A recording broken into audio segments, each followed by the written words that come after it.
ಮಾತನಾಡುವಂಥ ವಿಷಯ ಟಾಪಿಕ್ ಜ್ಞಾನವನ್ನು ಹೊಂದಿಕೊಳ್ಳಿರಿ ಎಂಬುದಾಗಿ. ಹಲ್ಲೆಲೂಯ. ಏನನ್ನು ಹೊಂದಿಕೊಳ್ಳಬೇಕು? ಪಕ್ಕದವರಿಗೆ ಹೇಳಿ, ಜ್ಞಾನವನ್ನು ಹೊಂದಿಕೊಳ್ಳಿರಿ, ಜ್ಞಾನವನ್ನು ಹೊಂದಿಕೊಳ್ಳಿರಿ. ಹಲ್ಲೆಲೂಯ. ಇವತ್ತು ಜ್ಞಾನ, ನಾವು ಎಲ್ಲಿ ನೋಡಿದರೂ ಜ್ಞಾನವನ್ನು ಕಾಣುತ್ತೇವೆ, ಹೌದಲ್ಲ? ನಾವು ಹೋಗುವಾಗ ಬರುವಾಗ ನಾವು ಶಾಲೆಗಳಲ್ಲಾಗಿರ್ಬೋದು, ಶಾಲೆಯಿಂದ ಬಂದು ಕಲಿಯುವಂಥ ಸಮಯದಲ್ಲಾಗಿರ್ಬೋದು, ಕಾಲೇಜಲ್ಲಾಗಿರ್ಬೋದು, ನಾವು ಕೆಲಸ ಮಾಡುವಂಥ ಸ್ಥಳದಲ್ಲಿ ನಾವು ಜ್ಞಾನವನ್ನು ಎಲ್ಲ ಕಡೆ ನಾವು ನೋಡುವವರಾಗಿದ್ದೇವೆ. ಆದರೆ ಯೇಸು ಸ್ವಾಮಿ ನಮಗೆ ವಿಶೇಷವಾದ ಜ್ಞಾನದ ಬಗ್ಗೆ ನಮಗೆ ಕಲಿಸಿಕೊಡ್ತಾನೆ ಸತ್ಯವೇದದಲ್ಲಿ. ಹಲ್ಲೆಲೂಯ.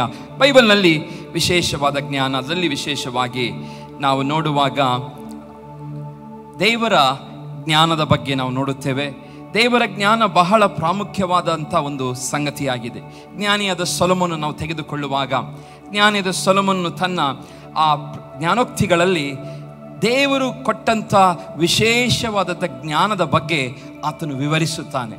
ಒಬ್ಬ ಮನುಷ್ಯನು ಯಾವ ರೀತಿಯಲ್ಲಿ ಈ ಭೂಮಿಯ ಮೇಲೆ ಜೀವಿಸಬೇಕು, ಹಳೆಯ ಜನರು ಹೇಗೆ ಜೀವಿಸಿದರು ಅದರ ಉದಾಹರಣೆಗಳನ್ನು ತೆಗೆದುಕೊಂಡು, ಮತ್ತು ಆತನಿಗೆ ದೇವರು ಕೊಟ್ಟಂಥ ಜ್ಞಾನವನ್ನು ವಿಶೇಷವಾಗಿ ತೆಗೆದುಕೊಂಡು ದೇವರ ಆ ಸಹಾಯದೊಂದಿಗೆ ಆತನು ಮನುಷ್ಯರು ಭೂಮಿಯ ಮೇಲೆ ಯಾವ ರೀತಿಯಲ್ಲಿ ಬದುಕಿದರೆ ಉತ್ತಮ ಎಂಬುದಾಗಿ ಜ್ಞಾನೋಕ್ತಿಯ ಪುಸ್ತಕಗಳಲ್ಲಿ ನಾವು ಬರೆದದನ್ನು ನಾವು ಓದುತ್ತೇವೆ. ಜ್ಞಾನೋಕ್ತಿಗಳ ಪುಸ್ತಕ, ಜ್ಞಾನೋಕ್ತಿಗಳು ಅದರ 4ನೇ ಅಧ್ಯಾಯ 7ನೇ ವಚನ ಹೀಗೆ ಬರೆಯಲ್ಪಟ್ಟಿದೆ.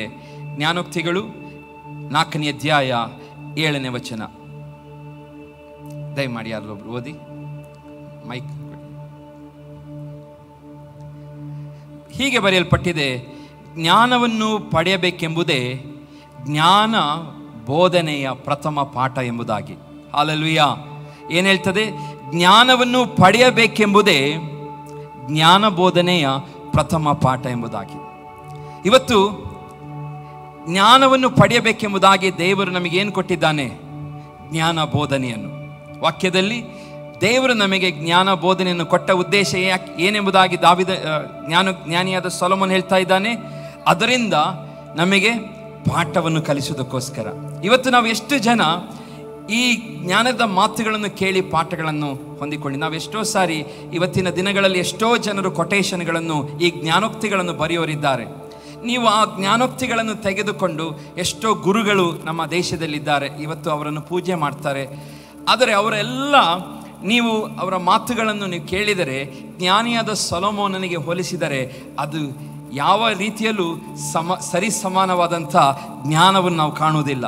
ಆದರೆ ಜ್ಞಾನಿಯಾದ ಸೊಲೊಮೋನನು ತನ್ನ 30 ಅಧ್ಯಾಯಗಳಲ್ಲಿ ವಿಶೇಷವಾದಂಥ ಜ್ಞಾನದ ಮಹತ್ವಗಳನ್ನು, ಗೂಢಾರ್ಥಗಳನ್ನು ನಮಗೆ ಬರೆಸಿಟ್ಟಿದ್ದಾನೆ.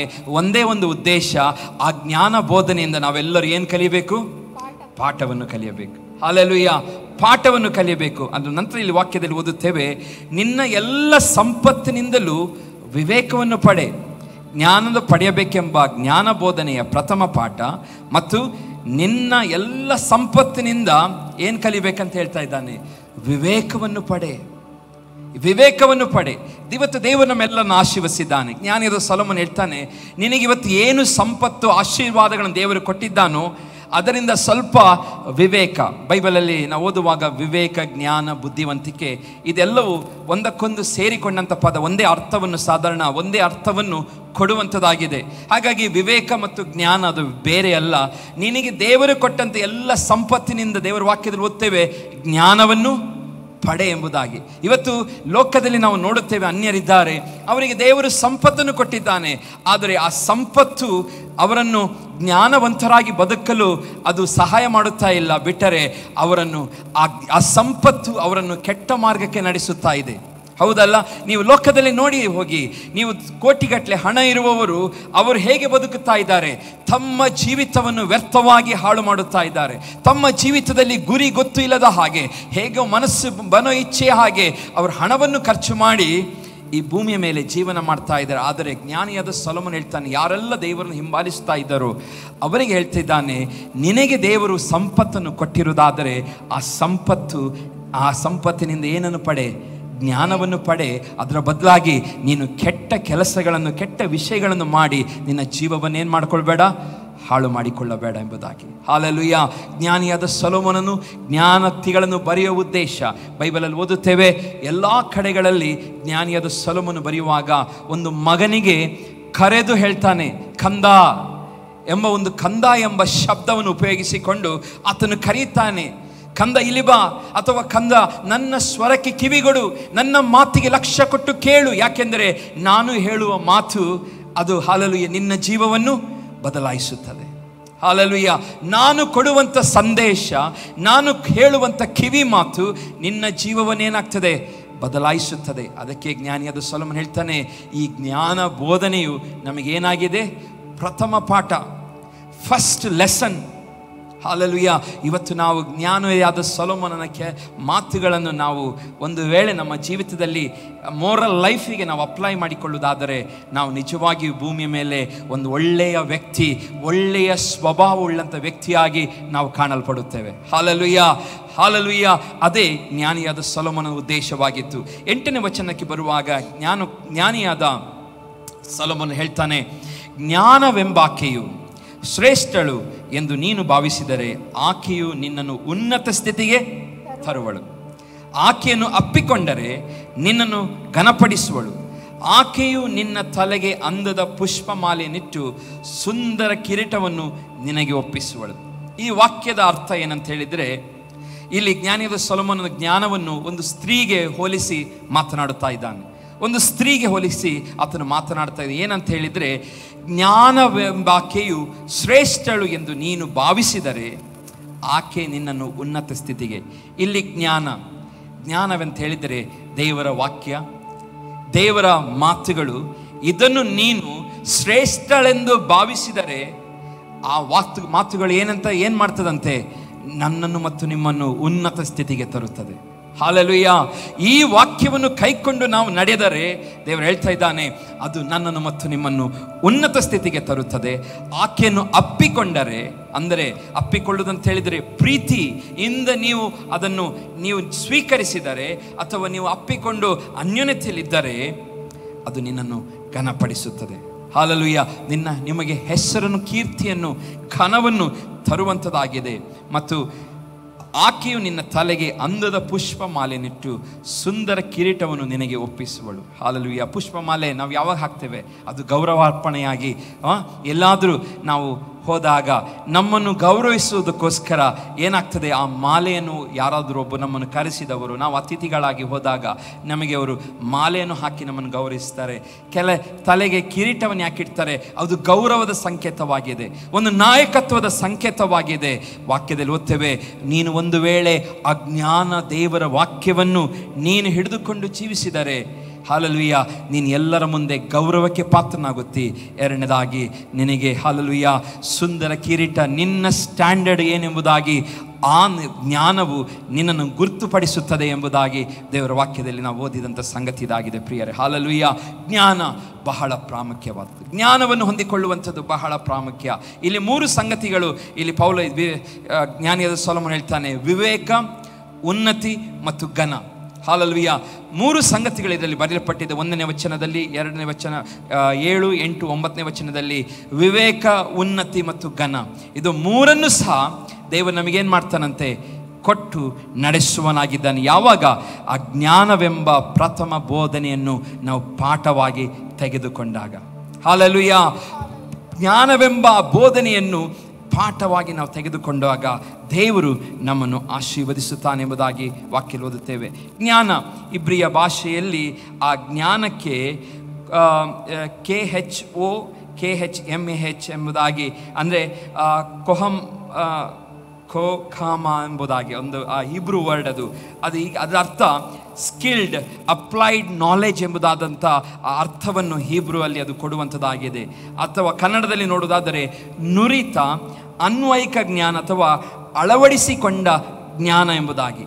ಅಂದರೆ ಅಳವಡಿಸಿಕೊಳ್ಳುವಂಥ ಜ್ಞಾನ. ನಮಗೆ ಜ್ಞಾನವಿರುವುದಿಲ್ಲ, ಆದರೆ ಕೆಲವು ಒಳ್ಳೆಯ ಜ್ಞಾನವನ್ನು ಏನು ಮಾಡುವಂಥದ್ದು, ಅಳವಡಿಸಿಕೊಳ್ಳುವುದೆಂಬುದಾಗಿ ಈ ಜ್ಞಾನದ ಆ ರೂಟ್ ವರ್ಡ್ ನಮಗೆ ತಿಳಿಸುವಂಥದ್ದಾಗಿದೆ. ಹಾಲು ಜ್ಞಾನ ಪ್ರಪಂಚದ ಸರಿಯಾದ ತಿಳುವಳಿಕೆಯನ್ನು ಹೊಂದುವುದೇ ಜ್ಞಾನ.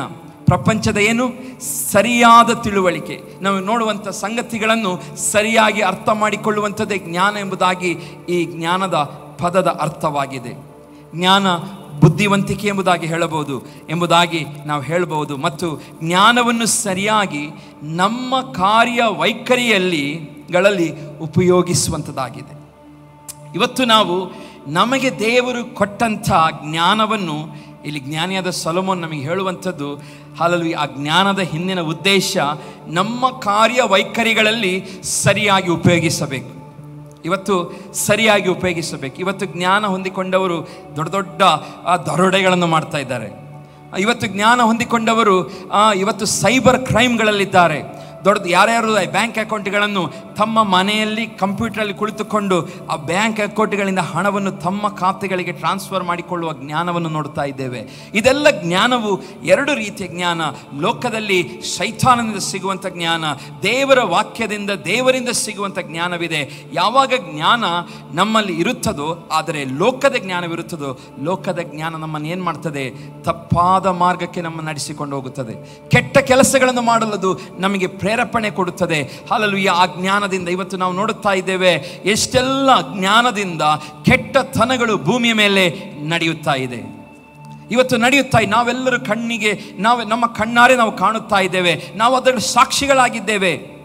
ಜ್ಞಾನವನ್ನು ಅಲ್ಲಿ ಬೈಬಲ್ ಹೇಳ್ತದೆ, ನಿನಗೆ ದೇವರು ಕೊಡುವಂಥ ಜ್ಞಾನವನ್ನು ನೀನದನ್ನು ಸರಿಯಾಗಿ ಉಪಯೋಗಿಸಿದರೆ ನಿನಗೆ ಅದು ಒಳ್ಳೆಯ ಪಾಠವಾಗಿ ನಿಮಗೆ ಮಾರ್ಪಡುತ್ತದೆ ಎಂಬುದಾಗಿ. ಹೌದು, ಇವತ್ತು ನಮಗೆ ಜ್ಞಾನ ಬುದ್ಧಿವಂತಿಕೆ ದೇವರು ಕೊಟ್ಟಿದ್ದಾನೆ. ಇದನ್ನು ಸರಿಯಾಗಿ ಉಪಯೋಗಿಸಿಕೊಳ್ಳಬೇಕೆಂಬುದಾಗಿ ದೇವರು ಬಯಸುವನಾಗಿದ್ದಾನೆ. ಜ್ಞಾನೋಕ್ತಿಗಳ ಪುಸ್ತಕ 1ನೇ ಅಧ್ಯಾಯದಿಂದ 9ನೇ ವಚನವರೆಗೆ ನಾವು ನೋಡುವಾಗ ಈ ಸೊಲೊಮೋನನ ಜ್ಞಾನೋಕ್ತಿಗಳು ನಮ್ಮ ದೇವರೊಂದಿಗೆ ಸರಿಯಾಗಿ ನಡೆಯಲು ಜ್ಞಾನವನ್ನು ವಿವೇಕವನ್ನು ನೀಡುವುದಕ್ಕೋಸ್ಕರವಾಗಿದೆ. ಹಲ್ಲೆಲೂಯಾ. ಯಾವುದಕ್ಕೋಸ್ಕರ? ನಾವು ದೇವರೊಂದಿಗೆ ಸರಿಯಾದ ಜ್ಞಾನ ಮತ್ತು ವಿವೇಕದೊಂದಿಗೆ ನಡೆಯಲು ನಮಗೇನು ಬರೆಸಿಕೊಟ್ಟಿದ್ದಾನೆ ದೇವರು? ಜ್ಞಾನಿಯಾದ ಸೊಲೊಮೋನ ಮುಖಾಂತರ ವಿಶೇಷವಾದ ಜ್ಞಾನದ ಸಂಪತ್ತನ್ನು ನಮಗೆ ಕೊಟ್ಟಿದ್ದಾನೆ. ಜ್ಞಾನೋಕ್ತಿಗಳಲ್ಲಿ ನಾವು ದೇವರ ಭಯವನ್ನು ನಮಗೆ ತೋರಿಸುವಂಥದ್ದು ವಾಕ್ಯಗಳಿದೆ. ದೇವರ ಭಯವನ್ನು ತಿಳಿಸುವಂಥದ್ದಾಗಿದೆ. ಮತ್ತು ಅದರ ಮೇಲೆ ಪಾಸಿಟಿವ್ ಆದ ದೇವರ ಭಯ, ನಾವು ನೆಗೆಟಿವ್ ಭಯವಲ್ಲ, ಪಾಸಿಟಿವ್ ಆದಂಥ ಭಯ, ಹೋಲಿ ಭಯ, ರೆವರೆನ್ಸ್ ಭಯ ಅಂತೇಳಿದರೆ ನಾವೊಂದು ಗೌರವಾರ್ಥವಾಗಿ ಭಯ ಪಡಬೇಕು ಎಂಬುದಾಗಿ ಜ್ಞಾನಿಯಾದ ಸೊಲೊಮೋನನು 1ನೇ ಅಧ್ಯಾಯದಿಂದ 9ನೇ ಅಧ್ಯಾಯವರೆಗೆ ನಮಗೆ ತಿಳಿಸುವಾತನಾಗಿದ್ದಾನೆ. ಮತ್ತು ದೇವರ ಮೇಲೆ ಗೌರವವನ್ನು ತೋರಬೇಕೆಂದು ಈ ವಾಕ್ಯಗಳು ನಮಗೆ ತಿಳಿಯಪಡಿಸುವಂಥದ್ದಾಗಿದೆ. ಜ್ಞಾನಿಯಾದ ಸೊಲೊಮೋನ ಮಾತುಗಳ ಉದ್ದೇಶ ನಾವು ದೇವರ ವಾಕ್ಯವನ್ನು ಗೌರವಿಸಬೇಕು ಮತ್ತು ದೇವರನ್ನು ಗೌರವಿಸಬೇಕೆಂಬುದಾಗಿ, ಮತ್ತು ನಮ್ಮ ನೈತಿಕ ಮನಸ್ಥಿತಿ, ಮೋರಲ್ ಮೈಂಡ್ಸೆಟ್ ನಾವು ಸರಿಯಾಗಿರಬೇಕೆಂಬುದಾಗಿ ಹಲ್ಲೆಲೂಯಾ ನಮಗೆ ದೇವರು ಜ್ಞಾನೋಕ್ತಿಗಳ ಮುಖಾಂತರ ನಮಗೆ ತಿಳಿಯಪಡಿಸ್ತಾ ಇದ್ದಾನೆ. ಹಲ್ಲೆಲೂಯಾ. ಸರಿಯಾದದ್ದು ಯಾವುದು, ಕೆಟ್ಟದ್ದು ಯಾವುದು ಎಂಬುದಾಗಿ ಈ ಜ್ಞಾನಿಯಾದ ಸೊಲೊಮೋನು ನಮಗೆ ತಿಳಿಯಪಡಿಸ್ತಾ ಇದ್ದಾನೆ. ಮತ್ತೆ ನಾವು ನೋಡುವಾಗ ಜ್ಞಾನೋಕ್ತಿಗಳ ಪುಸ್ತಕ ದೇವರ ಮುಂದೆ ತಗ್ಗಿಸಿಕೊಳ್ಳಬೇಕೆಂಬುದಾಗಿ ಅದು ತಿಳಿಯಪಡಿಸುತ್ತದೆ. ಹಲ್ಲೆಲೂಯಾ. ಜ್ಞಾನೋಕ್ತಿಗಳು ನಮಗೇನಂತ ತಿಳಿಯಪಡಿಸ್ತದೆ? ದೇವರ ಮುಂದೆ ನಮ್ಮನ್ನು ನಾವು ತಗ್ಗಿಸಿಕೊಳ್ಳಬೇಕು. ಹಾಗಾಗಿ ನಾವು ಬೈಬಲ್ ಓದ್ತೇವೆ, ಆತನು ತಂದೆ ಮಗನಿಗೆ ಹೇಳುವಂಥ 10 ಸಂದೇಶಗಳನ್ನು ಇಲ್ಲಿ ನಾವು ಜ್ಞಾನೋಕ್ತಿಗಳ ಈ 1ರಿಂದ 9 ಅಧ್ಯಾಯಗಳಲ್ಲಿ ನಾವು ನೋಡುತ್ತೇವೆ. ಎಷ್ಟು ಸಂದೇಶಗಳು? 10 ಸಂದೇಶಗಳು. ಯಾವ ರೀತಿಯ ಸಂದೇಶಗಳು? ಕಂದ ಎಂಬುದಾಗಿ ಬೋಧಿಸುತ್ತಾ ನನ್ನ ಉಪದೇಶವನ್ನು ಮರೆಯಬೇಡ ಎಂಬುದಾಗಿ ಆತನು ಹೇಳ್ತಾನೆ. ಅಂದರೆ ಒಂದು ಮಗನಿಗೆ, ಒಂದು ಪ್ರೀತಿಯ ಮಗನಿಗೆ ತಾನು ರೂಲ್ಗಳನ್ನು ನಿಯಮಗಳನ್ನು ತಪ್ಪಿ ಜೀವಿಸಬಾರದೆಂಬುದಾಗಿ ಯೋಚಿಸಿ ಆತನು 10 ಸಂದೇಶಗಳನ್ನು ಕಂದ ಎಂಬುದಾಗಿ ಸಂಬೋಧಿಸಿ ಹೇಳುವುದನ್ನು ನಾವು ನೋಡುತ್ತೇವೆ ಪ್ರಿಯರೇ. ಮತ್ತು ಮಗನು ದೇವರ ಜ್ಞಾನ ಮತ್ತು ಭಯ ಹೊಂದಿರಬೇಕು. ಅವನ ಉದ್ದೇಶ, ಮಗನು ಯಾರಿಗೆ ಅವನು ಹೇಳ್ತಾ ಇದ್ದನೋ, ಮಗನು ಅಥವಾ ಮಗಳಾಗಿರಲಿ, ನಾವುಗಳಿವತ್ತು ತೆಗೆದುಕೊಳ್ಳುವುದಾದರೆ ನಾವು ದೇವರ ಜ್ಞಾನ ಮತ್ತು ಭಯವನ್ನು ಹೊಂದಿರಬೇಕೆಂಬುದಾಗಿ ದೇವರು ಬಯಸ್ತಾನೆ. ಈ ಸಂಗತಿ ಸದ್ಗುಣ, ಸಮಗ್ರತೆ ಮತ್ತು ಉದಾರತೆ, ಅಂದರೆ ವರ್ಚ್ಯೂ, ಇಂಟಿಗ್ರಿಟಿ ಆ್ಯಂಡ್ ಜನರಸಿಟಿ ಅದರ ನಡೆಯುವಂತೆ, ಅದರ ಆ ರೀತಿಯಲ್ಲಿ ನಡೆಯುವುದಕ್ಕೋಸ್ಕರ ಇದು ನಮಗೇನು ಮಾಡ್ತದೆ? ನಮಗೆ ಬೋಧಿಸುವಂಥದ್ದಾಗಿದೆ. ಹೀಗೆ ನಡೆಯುವಾಗ ಇದು ನಮಗೆ ಸಮಾಧಾನವನ್ನು, ಯಶಸ್ಸನ್ನು ಕೊಡುತ್ತದೆ ಎಂಬುದಾಗಿ ಜ್ಞಾನಿಯಾದ ಸೊಲೊಮನ್ ಹೇಳ್ತಾನೆ. ಯಶಸ್ಸನ್ನು ತರುತ್ತದೆ ಮತ್ತು ಇದರ ಮೂಲಕ ಮೂರ್ಖತನ, ಕೆಟ್ಟತನ, ಸ್ವಾರ್ಥ, ಗರ್ವ, ನಾಚಿಕೆ ಮತ್ತು ನಾಚಿಕೆಯಿಂದ ನಾವು ತಪ್ಪಿಸಿಕೊಳ್ಳುವುದಕ್ಕೆ ಈ ಎಲ್ಲ ಮಾತುಗಳು ಸಹಾಯವಾಗುತ್ತದೆ ಎಂಬುದಾಗಿ ಆತನು ಬರೆದಿದ್ದಾನೆ. ನಾನು ಹೇಳುವಂಥ ಮಾತುಗಳು ಈ ರೀತಿಯಾಗಿ ನಡೆದುಕೊಂಡರೆ ನಿಮ್ಮನ್ನು ಗರ್ವ, ಮೂರ್ಖತನ, ಕೆಟ್ಟತನ, ಸ್ವಾರ್ಥ, ಗರ್ವ, ನಾಚಿಕೆಯಿಂದ ಅದು ನಮಗೆ ತಪ್ಪಿಸುತ್ತದೆ ಎಂಬುದಾಗಿ ಜ್ಞಾನಿಯಾದ ಸೊಲೊಮೋನನು 1-9 ಅಧ್ಯಾಯಗಳಲ್ಲಿ ಆತನು ಬರೆದಿದ್ದಾನೆ. ಹಲ್ಲೆಲೂಯಾ. ಇವತ್ತು ಜ್ಞಾನಿಯಾದ ಸೊಲೊಮೋನನ ಬಗ್ಗೆ ನಾವು ಜ್ಞಾನಿಸ್ತಾ ಇದ್ದೇವೆ. ಅದೇ ರೀತಿಯಾಗಿ 10-29 ಅಧ್ಯಾಯಕ್ಕೆ ಬರುವಾಗ ಇಲ್ಲಿ ಜ್ಞಾನೋಕ್ತಿಗಳಿಂದ ದೇವರಿಗಾಗಿ ಮತ್ತು ದೇವರಿಗೋಸ್ಕರ ಜೀವಿಸುವ ರೀತಿ ಮತ್ತು ಜ್ಞಾನದ ಮಾತುಗಳನ್ನು ಹಿಂದಿನ ಕಾಲದ ಜನರಿಂದ ನಮಗೆ ತಿಳಿಯಪಡಿಸಲಾಗಿದೆ. ಹಲ್ಲೆಲೂಯಾ. ಜ್ಞಾನೋಕ್ತಿಗಳಿಂದ ದೇವರಿಗಾಗಿ ಮತ್ತು ದೇವರಿಗೋಸ್ಕರ ಜೀವಿಸುವ ರೀತಿ ಮತ್ತು ಜ್ಞಾನದ ಮಾತುಗಳನ್ನು ಹಿಂದಿನ ಕಾಲದ ಜನರಿಂದ ತಿಳಿಯಪಡಿಸಲಾಗಿದೆ. ಕುಟುಂಬ, ಕೊಡುವುದು, ಕ್ಷಮಿಸುವಂಥದ್ದು, ಭಯ, ಭಕ್ತಿ, ಮದ್ಯಪಾನ, ಸಾಲ, ಕೆಲಸ, ಬಡತನ, ಮಕ್ಕಳ ಬಗ್ಗೆ, ನ್ಯಾಯ, ಮಾತು, ಗುಣ ಮತ್ತು ನಡತೆಯ ಬಗ್ಗೆ ಜ್ಞಾನಿಯಾದ ಸೊಲೊಮೋನ ಏನು ಮಾಡ್ತಾನೆ, 10ನೇ ಅಧ್ಯಾಯದ 29ನೇ ಅಧ್ಯಾಯದ ತನಕ ನಮಗೆ ಬೋಧಿಸಿದ್ದಾನೆ. ನೀವು ದೇವರಿಗೆ ಭಯಪಟ್ಟರೆ ನಿಮ್ಮ ಜೀವನ ಆಶೀರ್ವಾದವಾಗುತ್ತದೆ ಎಂಬುದಾಗಿ ಜ್ಞಾನದ ಸೊಲೊಮೋನ ನಮಗೆ ತಿಳಿಯಪಡಿಸ್ತಾನೆ. ಹಲ್ಲೆಲೂಯಾ. ನೀವು ದೇವರಿಗೆ ಭಯಪಟ್ಟು ಜೀವಿಸಿದರೆ ಏನು ಮಾಡ್ತಾನೆ, ದೇವರು ನಮ್ಮನ್ನು ಆಶೀರ್ವದಿಸುತ್ತಾನೆ. ಎಲ್ಲವೂ ಅಂದುಕೊಂಡಂತೆ ದೇವರು ನಡೆಸುವಾತನು ಎಂಬುದಾಗಿ ಅದರಲ್ಲಿ ಬರೆಯಲ್ಪಟ್ಟಿದೆ. ಭಯಪಡದೆ ಹೋದರೆ ಅದು ಮೂರ್ಖತನಕ್ಕೆ, ಭಯಪಡದೆ ಇರುವಂಥದ್ದು ಆ ಬೈಬಲಲ್ಲಿ ಮೂರ್ಖತನಕ್ಕೆ ಅದು ಹೋಲಿಸಲ್ಪಟ್ಟಿದೆ. ಜ್ಞಾನಿಯಾದ ಸೊಲೊಮೋನನು ತನ್ನ ಬರವಣಿಗೆಯಲ್ಲಿ ತಾನು ಬರೆದಂಥ ಎಲ್ಲ ಜ್ಞಾನೋಕ್ತಿಗಳಲ್ಲಿ ನಾವು ದೇವರಿಗೆ ಭಯಪಡದೆ ಜೀವಿಸುವಾಗ ಅದು ಭಯಪಡದಂಥ ಜೀವಿತ, ಅದು ಮೂರ್ಖತನಕ್ಕೆ ಹೋಲಿಕೆಯಾಗಿದೆ ಎಂಬುದಾಗಿ ಜ್ಞಾನಿಯಾದ ಸೊಲೊಮೋನ ಹೇಳ್ತಾನೆ. ಹಾಗೆ 30ನೇ ಅಧ್ಯಾಯಕ್ಕೆ ಬರುವಾಗ ಆಗೂರನ ಬಗ್ಗೆ ಅಲ್ಲಿ ಬರೆಯಲ್ಪಟ್ಟಿದೆ. ಆಗೂರನು ತನ್ನಲ್ಲಿ ಜ್ಞಾನವಿಲ್ಲದನ್ನು ಕಂಡುಕೊಳ್ಳುತ್ತಾನೆ ಎಂಬುದಾಗಿ ಅದರಲ್ಲಿ ಆಗೂರನು ಹೇಳ್ತಾನೆ. ಅದ ನಂತರ ಹಾಗಾಗಿ ಅವನು ದೇವರ ಜ್ಞಾನಕ್ಕೋಸ್ಕರ ಬೇಡಿಕೊಳ್ಳುತ್ತಾನೆ. ಆಗೂರನು ಏನು ಮಾಡ್ತಾನೆ, ಅವನು ರಿಯಲೈಸ್ ಮಾಡ್ಕೊಳ್ತಾನೆ ಬರೆಯುವಂಥ ಅವನೊಬ್ಬ ಆಗೂರನು ಒಬ್ಬ ಅನ್ಯ ಅರಸನಾಗಿದ್ದನು. ಅವನು ಸತ್ಯವೇದಕ್ಕೆ ಸಂಬಂಧಪಟ್ಟವನಲ್ಲ, ಆದರೂ ಅವನು ಅನ್ಯ ಅರಸನಾಗಿದ್ದನು. ಅನ್ಯ ಅರಸನಾದ ಆಗೂರನು ಅವನೇನು ಮಾಡ್ತಾನೆ, ಅವನು ರಿಯಲೈಸ್ ಮಾಡ್ಕೊಳ್ತಾನೆ, ನನಗೆ ಇವತ್ತು ಜೀವಿಸಲು, ನಾನು ಅರಸನಾಗಿ ಮುಂದುವರಿಯಲು ನನಗೇನಿಲ್ಲ, ಜ್ಞಾನವಿಲ್ಲ. ಆದರೆ ಅವನು ಆ ರಿಯಲೈಸೇಷನ್ ಮಾಡಿಕೊಂಡು ಆಗೂರನು ಏನು ಮಾಡ್ತಾನೆ, ದೇವರಿಗಾಗಿ ದೇವರ ಸನ್ನಿಧಾನದಲ್ಲಿ ಕುಳಿತುಕೊಂಡು ದೇವರಲ್ಲಿ ಜ್ಞಾನವನ್ನು ಬೇಡಿಕೊಳ್ಳುವುದನ್ನು ನಾವು ಓದುತ್ತೇವೆ. ನಾವು ಜ್ಞಾನೋಕ್ತಿಗಳ ಪುಸ್ತಕ 30ನೇ ಅಧ್ಯಾಯ 7ನೇ ವಚನದಿಂದ ನಾವು ಓದುವಾಗ ಈ ಆಗೂರನು ಒಂದು ಪ್ರಾರ್ಥನೆ ಮಾಡ್ತಾನೆ. ದೇವರ ಹತ್ರ ಕೇಳಿಕೊಳ್ತಾನೆ, ನಿನ್ನಿಂದ 2 ವರಗಳನ್ನು ಬೇಡಿಕೊಳ್ಳುತ್ತೇನೆ. ಆಗೂರನು ಯಾರು? ಒಬ್ಬ ಅನ್ಯನು, ಅನ್ಯ ಅರಸನು. ಇಸ್ರಾಯೇಲರ ಅರಸನಾಗಿರಲಿಲ್ಲ, ಆತನು ಒಬ್ಬ ಅನ್ಯ ಅರಸನಾಗಿದ್ದನು. ಅವನು ಹೇಳ್ತಾ ಇದ್ದಾನೆ, ನಿನ್ನಿಂದ 2 ವರಗಳನ್ನು ಬೇಡಿಕೊಳ್ಳುತ್ತಾ ಇದ್ದೇನೆ, ಅನುಗ್ರಹಿಸದಿರಬೇಡ. ನಾನು ಸಾಯುವುದರೊಳಗಾಗಿ ಅವುಗಳನ್ನು ಕೈಗೂಡಿಸು. ನನ್ನಿಂದ ಕಪಟವನ್ನು, ಸುಳ್ಳು ಮಾತನ್ನು ತೊಲಗಿಸು. ಬಡತನವನ್ನಾಗಲಿ ಐಶ್ವರ್ಯವನ್ನಾಗಲಿ ಕೊಡದೆ ನನಗೆ ತಕ್ಕಷ್ಟು ಆಹಾರವನ್ನು ಭೋಜನ ಮಾಡಿಸು. ಹಾಗಾದರೆ ಹೊಟ್ಟೆ ತುಂಬಿದವನಾದರೆ ಯೆಹೋವನು ಯಾರೋ ಎಂದು ನಿನ್ನನ್ನು ತಿರಸ್ಕರಿಸೇನು. ಬಡವನಾದರೆ ಕಳ್ಳತನ ಮಾಡಿ ನನ್ನ ದೇವರಾದ ನಿನ್ನ ಹೆಸರನ್ನು ಅಯೋಗ್ಯವಾಗಿ ಎತ್ತೇನು ಎಂಬುದಾಗಿ. ಹಲ್ಲೆಲೂಯಾ. ಎಂಥ ಒಂದು ಪ್ರಾರ್ಥನೆ ನೋಡಿ, ಆತನ ತಗ್ಗಿಸುವಿಕೆಯ ಮಟ್ಟವನ್ನು ನೋಡಿ. ಆ ಆಗೂರನು ಅವನೊಬ್ಬ ಅನ್ಯನಾಗಿದ್ದಾನೆ, ಆದರೆ ಅವನಿಗೇನಿದೆ, ದೇವರ ಮೇಲೆ ಭಯ ಇದೆ, ಭಕ್ತಿ ಇದೆ. ಆತನು ದೇವರ ಮುಂದೆ ಅವನು ಕೇಳ್ತಾ ಇದ್ದಾನೆ, ದೇವರೇ ನಿನ್ನಿಂದ 2 ವರ ಕೇಳ್ತಾ ಇದ್ದೇನೆ, 2 ವರನ್ನು ಬೇಡಿಕೊಂಡಿದ್ದೇನೆ, ಅನುಗ್ರಹಿಸದಿರಬೇಡ. ನಾನು ಸಾಯುವುದರೊಳಗಾಗಿ ಅವುಗಳನ್ನು ಕೈಗೂಡಿಸು. ಅವನಿಗೆ ಗೊತ್ತಿದೆ, ಹಲವು ಈ 2 ವರಗಳು ದೇವರಿಂದ ನಾನು ಕೇಳಿ ಪಡೆದುಕೊಳ್ಳಬೇಕು. ಯಾವ ವರವನ್ನು ಕೇಳ್ತಿದ್ದಾನೆ? ನನ್ನಿಂದ ಕಪಟವನ್ನು, ಸುಳ್ಳು ಮಾತನ್ನು ತೊಲಗಿಸು. ಬಡತನವನಾಗಲಿ ಐಶ್ವರ್ಯವಂತನಾಗಲಿ ಕೊಡದೆ ನನಗೆ ತಕ್ಕಷ್ಟು ಆಹಾರವನ್ನು ಭೋಜನ ಮಾಡಿಸು.